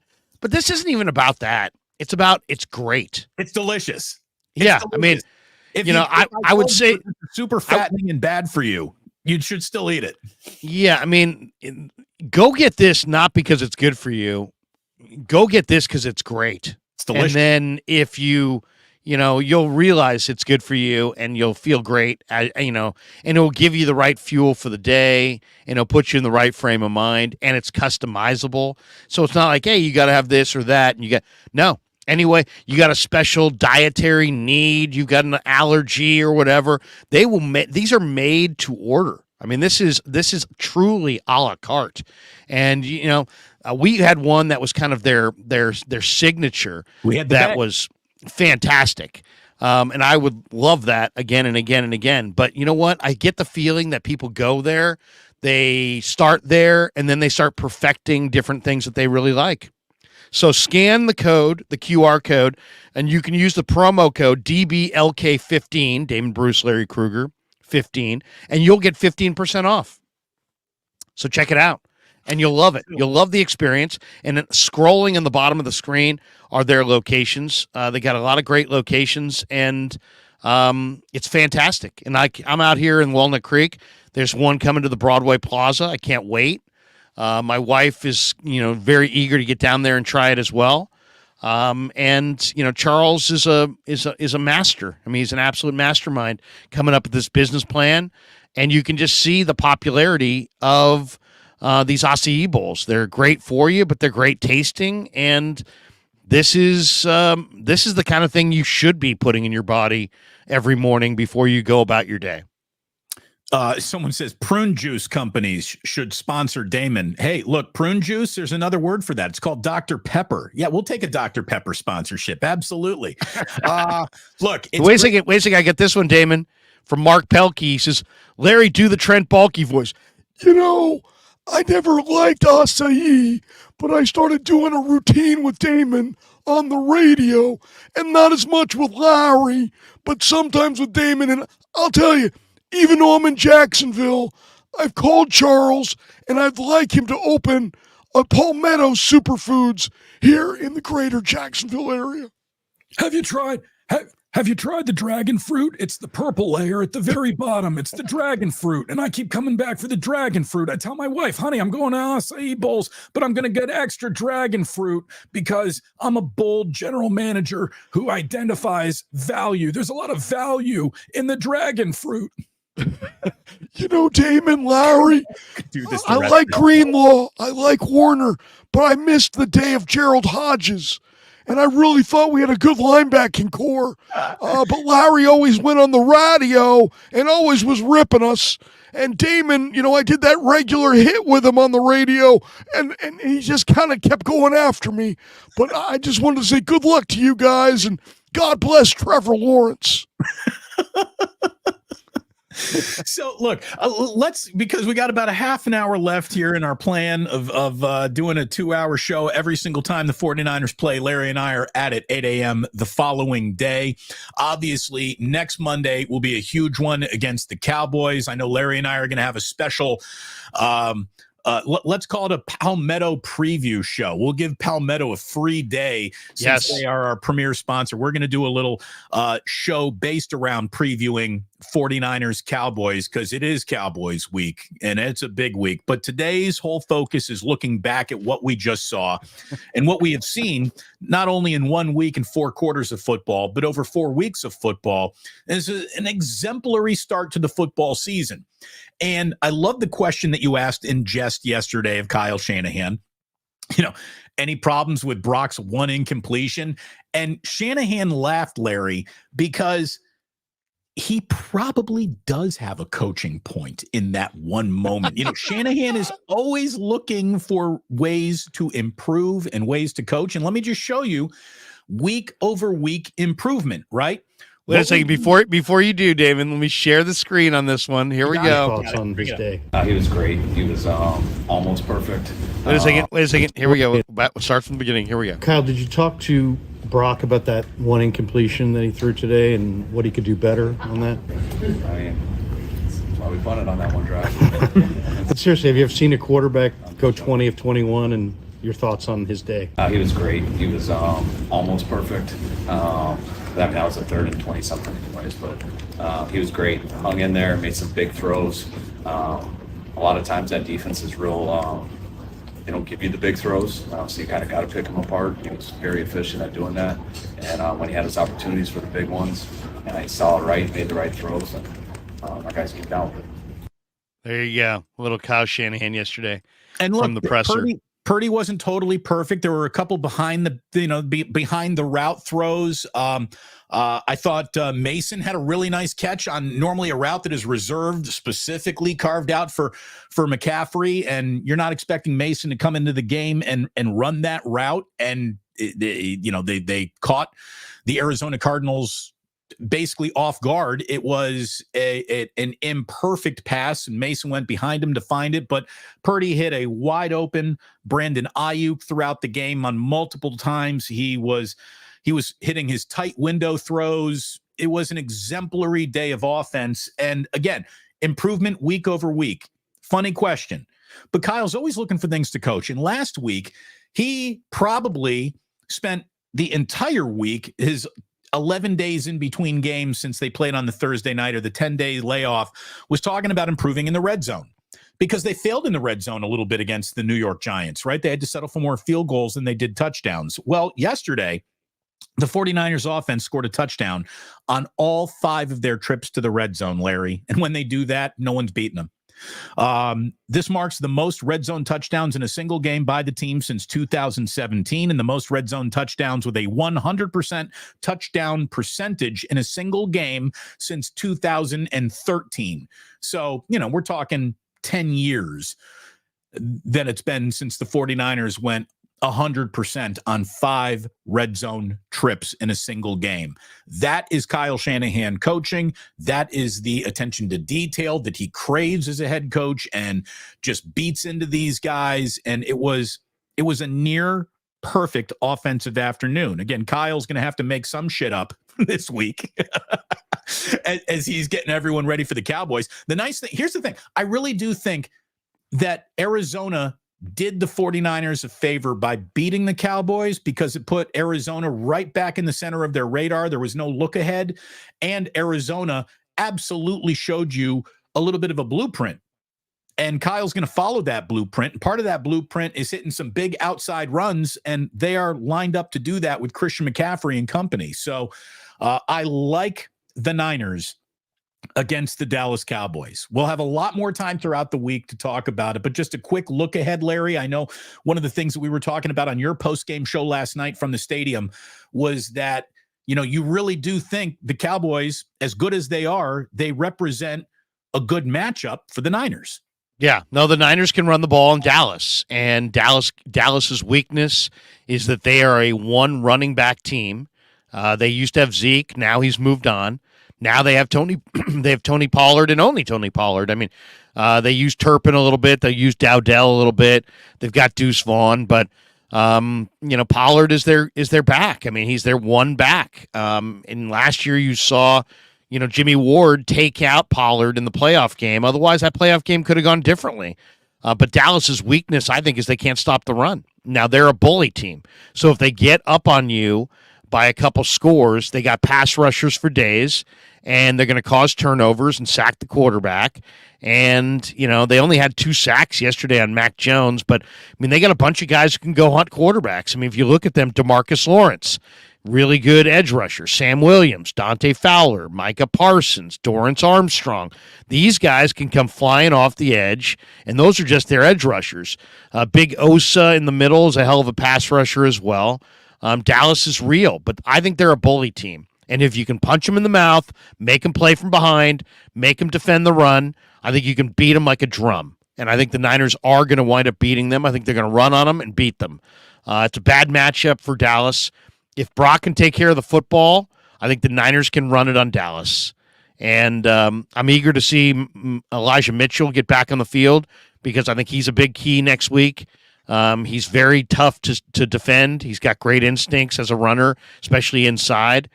I think McCaffrey is fantastic on the zone runs, whether it be outside zone or inside zone.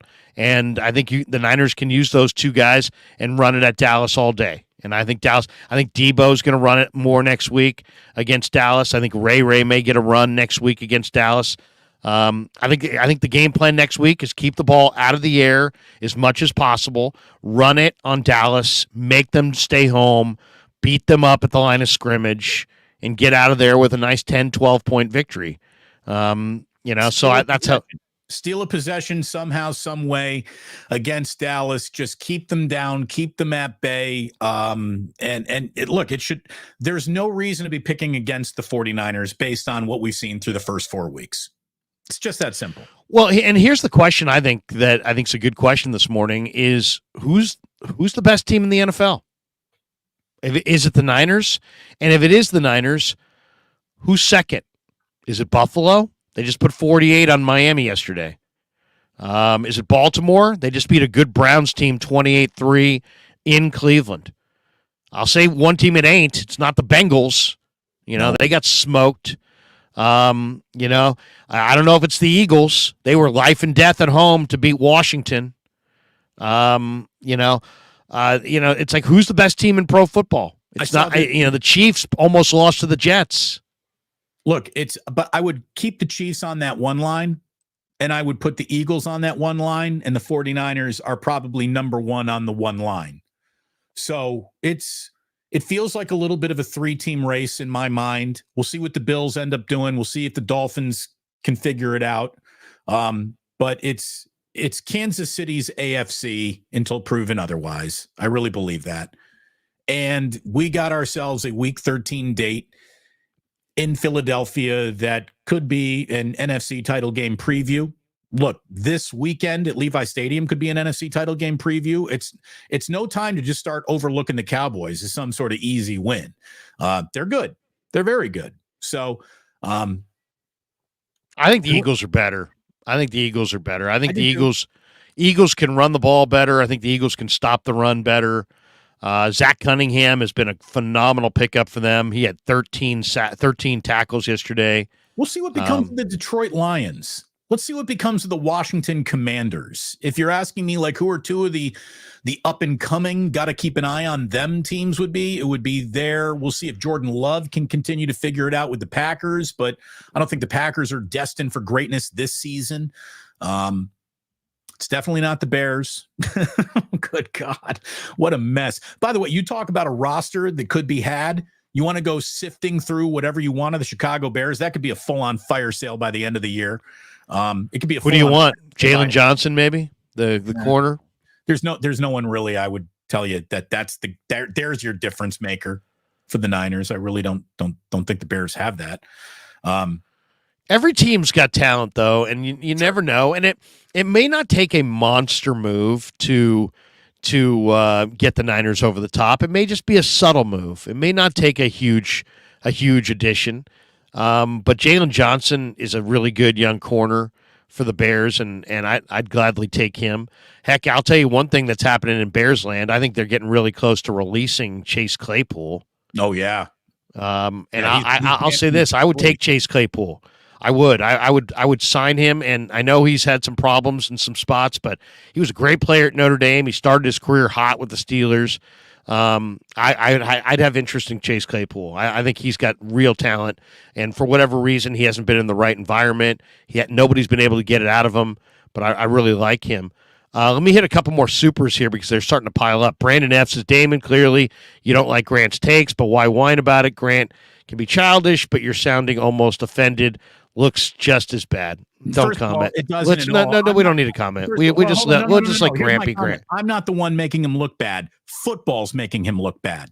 The NFL is making him look like he doesn't know what he's talking about and is a carnival barker. It's not me. All right. It's not me. Damon's thoughts are of Damon's and Damon's only. Steven C says, fantasy question for tonight's game. Do I start Danglen, D-Nuts, or Tuckum? Great. That was worth $5, Steve. Oh, my goodness. I love dick jokes as much as the next guy. Thank you. We got this one from Drunken Ninja. Larry and D. Bruce, do you guys think Trey Lance have any insight that could present issues for the Niners? No. No. As far as he's going to give the Cowboys the inside secrets? No. And Indiana Jim says Barbieri interviews Balky.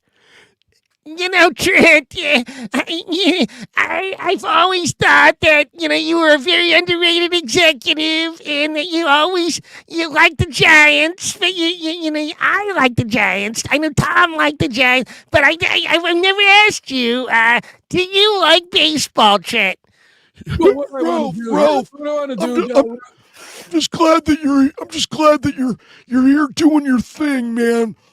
I just really admire the career that you've had. I mean, they call you the Razor, and you've always been the Razor. And to me, I use a Bic, but I'll tell you, when I think razors, Ralph, I think of you. Trent, you're so cute comparing me to a razor. They always said my voice was like a razor, but I don't hear it. I don't hear what you hear. But I just want to say great job in Jacksonville. Say hi to Peterson. I can't believe that Peterson got a Super Bowl. Hopefully the two of you get one together. Ralph, I appreciate that sentiment. I kind of wish I was there with you here in the Bay, but thank you, Ralph. And All right, to me, you'll always be the Razor. Super. It was only a $2 super. We don't need an hour of And we got this one too. Bearded Niner Larry. That impression sounded like the principal from Beavis and Butthead. Sorry, very much. I need a certain amount of water to get my impressions down. No, it was two distinct voices that dotted the radio airwaves, kind of like we used to have, Larry, distinct voices dotting the radio airwaves. But here we are over on YouTube, and it's an awful lot of fun. This has been a fun start to a football season, and we're going to get together again on Friday to do a little Cowboy preview. Yes. We are, of course, going to be coming to you with another 49ers wake up the day after the Cowboys game. Covering this team this year is going to be an awful lot of fun. They are everything that you wanted Kyle Shanahan to do with his football team, he's doing this year. This is the year it's all coming together. So selling out future seasons, again, I don't want to hear about, well, if you do this move, it'll be hard to repeat. You're not repeating anything. Win one Super Bowl and then worried about it. It's big, Damon, because, man, all these guys need it. Lynch has had a Hall of Fame career, but I think this would be the capper for him. I think Jed obviously has had a lot of business success. He's been hailed as a success in many different corners of the business world, but he hasn't had the football success that Uncle Eddie has had. In a lot of ways, I think Jed is a made man with his own family if he gets this done. Shanahan is the best coach in the NFL today that doesn't have a Super Bowl ring. He's probably a Hall of Fame type coach if he gets that ring. So, and his rival McVay has one. His play calling genius equal and Andy Reid has two. He was brought here with a clear plan, which is don't win the bowl. Don't win playoff games, win the 6th Lombardi. And, his contract extension will guarantee by the end that he's had a longer run here in San Francisco than Bill Walsh. So he's made lots of money. He's going to have he's got great job security. Niner fans don't want him to go anywhere. Hopefully he'll be here for years to come. But this is on the to-do list. This is the elusive Holy Grail. And if these three men are able to get this done, I think in a lot of ways it will complete. I mean, they're all, I don't know Jed's family situation, but I do know that Kyle's very much a family guy, that John Lynch has raised a family. These people are going to be completely satisfied with their lives if they never win a ring. But this will be the professional capper to a great career. And for John, he's already a Hall of Famer, but this will make him John Lynch is a massive success. I mean, he was a two-sport athlete at Stanford, could have played pro baseball, decided to play pro football, became a Hall of Famer, was damn good in the booth, left the booth, was totally an unproven entity as an executive, and has now established himself as one of the best general managers in the game. And if you ask the question, and I was going to talk about this yesterday with Lo Neal on the pregame show, and I didn't get a chance to because we got talking so much about the matchup. But if I said to you, Damon, John Lynch and Kyle Shanahan, is that the best combo head coach GM in the sport right now?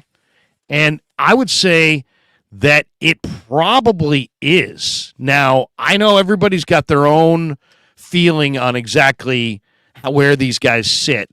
But I think if they're not the best, they're pretty damn close to the top of the heap when it comes to the combination of head coach GM. I mean, Howie Roseman and Sirianni. I was about to say Roseman and Sirianni would be the names that those are the first two names that popped into my mind.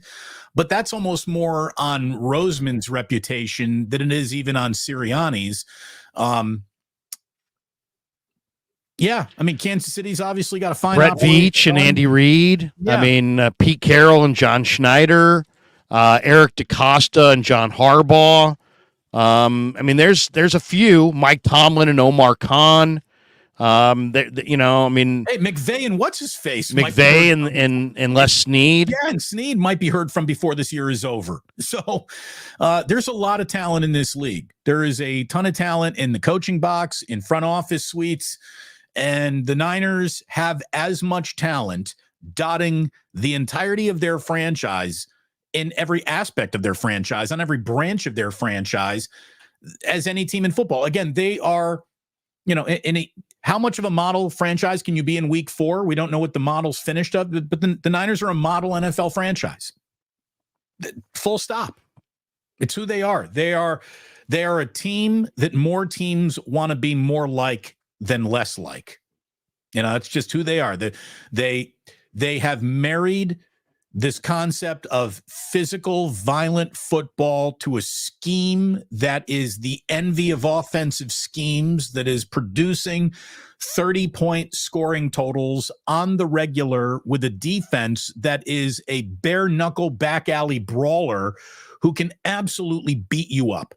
It's what you want from a football team.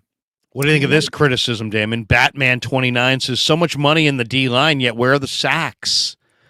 We're in a league now, guys, where if you drop 3 steps and get the ball out, you can neutralize the sack production of almost any defensive line in the game.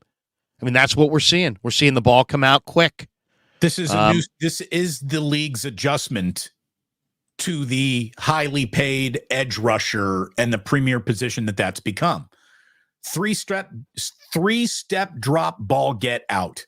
That's the new way to live in the NFL. No doubt. Steven C. says we had too many 4-man fronts on third down plays versus Dobbs, ? I was hoping we'd bring Huff or Warner on a blitz for a few of those. Too many conversions. I think the Niners were content to allow the Cardinals to have long drives that consumed clock. Because, think about this game yesterday. The game was over really fast.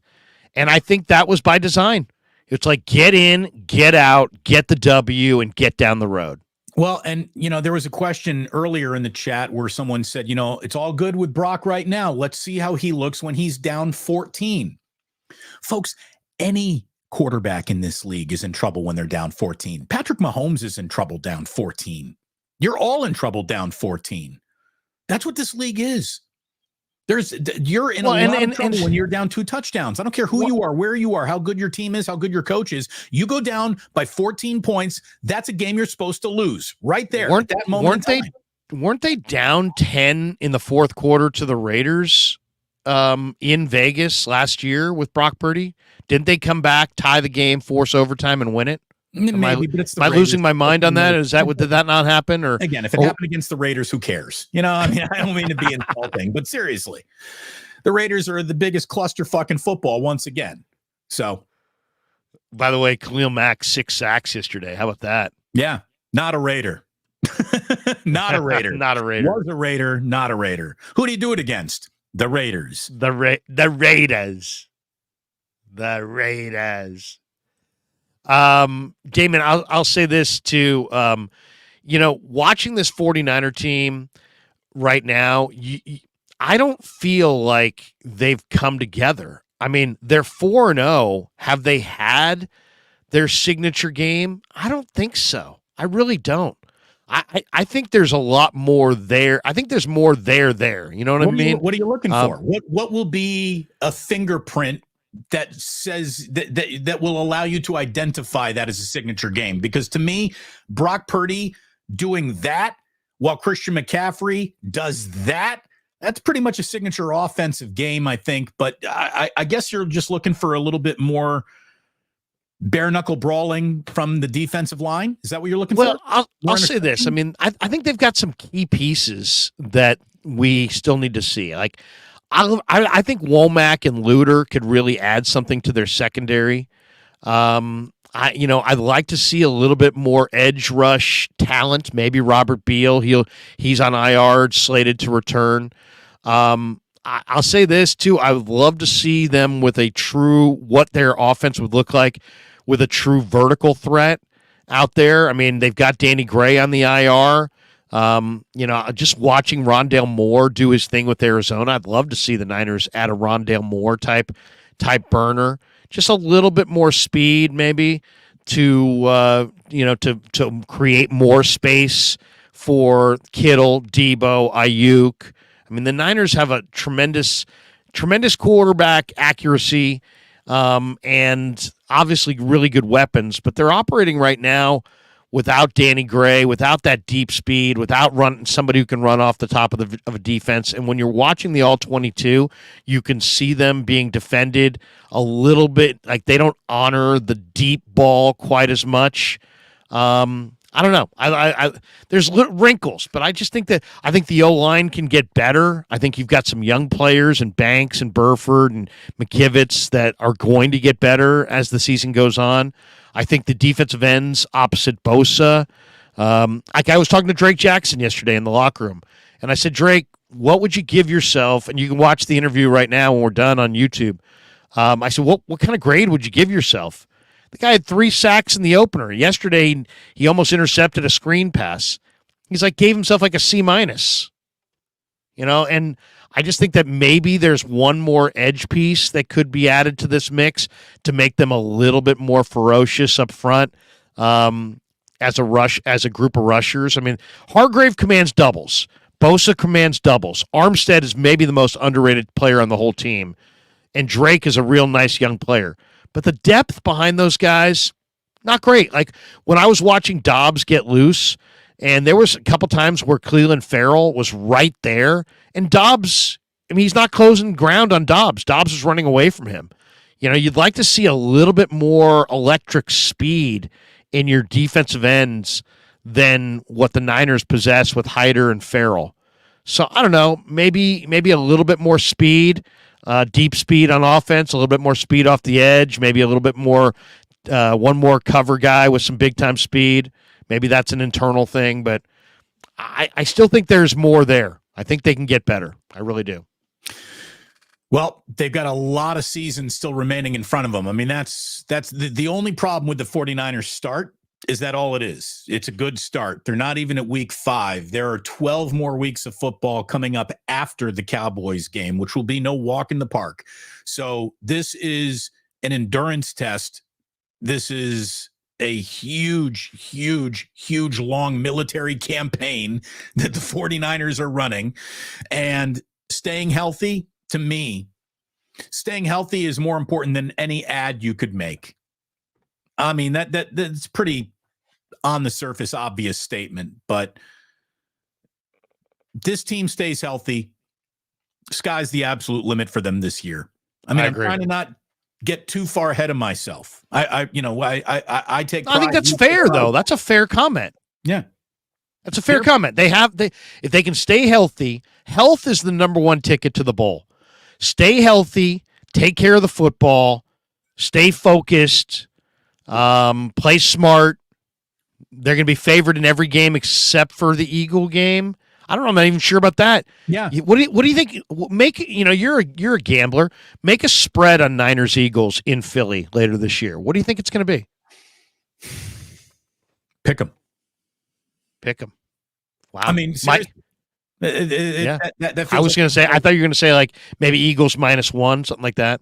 so what? Any home field advantage is supposed to be worth 3 points right there. So maybe the Niners are good enough to offset that and turn it into a pick 'em. Mike Monahan asked a question on the Super Chat, Damon. Which quarterback in the NFL makes it look as easy as Brock Purdy? What do you think? I mean, Mahomes is Mahomes. Yeah. Josh Allen looks damn good, man. Caleb Williams at USC made it look pretty easy yesterday. Benjamin Lopez, not sure if it was mentioned yet, but Niners didn't have to kick a field goal yesterday. Who was more responsible for our recent red zone success, Brock or McCaffrey? It's the two of them working together. I mean, that's the thing. We live in an age where everyone wants to identify the one person who did the job. The Niners are so much more than one person doing the job. It's how all these pieces fit together. That's what makes them special. That's what makes red zone execution go bonkers, because if Christian McCaffrey is lined up, behind Brock Purdy and then all of a sudden motions out, the amount of attention you have to pay to that, the amount of eye candy, the amount of I've never seen, by the way, a fullback go in motion more than what Kyle Juszczyk was doing yesterday. He was running all over the place. By the way, the one element of the television broadcast, because Larry, you're at the stadium, I'm at home watching the game. The one element of the television broadcast that was most helpful and most interesting was when they pointed out that Kyle Juszczyk's dogs are named Mozzarella and Pierogi. You got to root for that. You got to like dogs named Mozzarella and Pierogi. That's solid. One of my favorite moments in that game is when Juszczyk tried to go airborne over the line of scrimmage and he kind of got shut down. And then Kyle was like, yeah, we're just going to sneak it in with Purdy on the next play. So Purdy had a rushing touchdown to go along with a near perfect afternoon. But look, here's how quickly it comes and goes in this league. And to say that Brock Purdy's game yesterday is now a harbinger of all that is to come is fool's gold. Let's not get too over our skis, but we're trying to appreciate a moment in the vacuum in which it's happening. And yesterday, Brock Purdy had a moment, a historically significant NFL moment with a completion percentage that was the fourth greatest completion percentage, minimum 20 attempts the league has ever seen. He was incredible. This offense is cooking with a point production that is mirroring the most successful point-producing offense the NFL has ever seen. Brock Purdy is now being compared to some shit that Peyton Manning did, not just great 49er quarterbacks. He is at the helm of something that has come together so spectacularly here over a sustained course now of 14 regular season games. Larry, they win their next 2 games. It's an undefeated regular season of old school football when they used to play 16 games. I mean, it's remarkable. Remarkable. By the way, Mitchell and Ness is 27-17 Niners. That's his prediction. Adrian drops, I miss saying, who's got it better than us? Cheese said, yeah, Brock's doing great, but dink and dunk, though. Always drip, 805.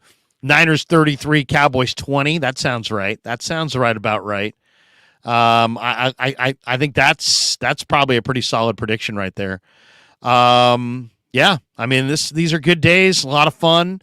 We're going to talk a lot of Niners. I'll be down there Wednesday and Thursday talking to the players and bringing some of that to the YouTube channel. Damon and I will reconvene on Friday.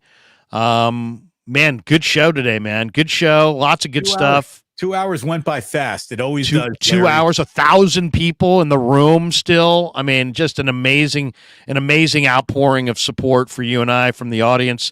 Thank you to every single one of you guys. By the way, here's a note from Kevin Krueger, your son, who passed along the note that in our 9 a.m. hour, we had more than 1,000 viewers in our combined rooms since we're doing a simulcast. Meanwhile, 95.7 The Game was at 820 viewers and KNBR at 340. So, Larry, we are bigger than both sports talk radio stations combined doing what we're doing over here on YouTube. And if that's not disruption, if that doesn't show you the direction in which the entire world is marching, I don't know what more possibly could.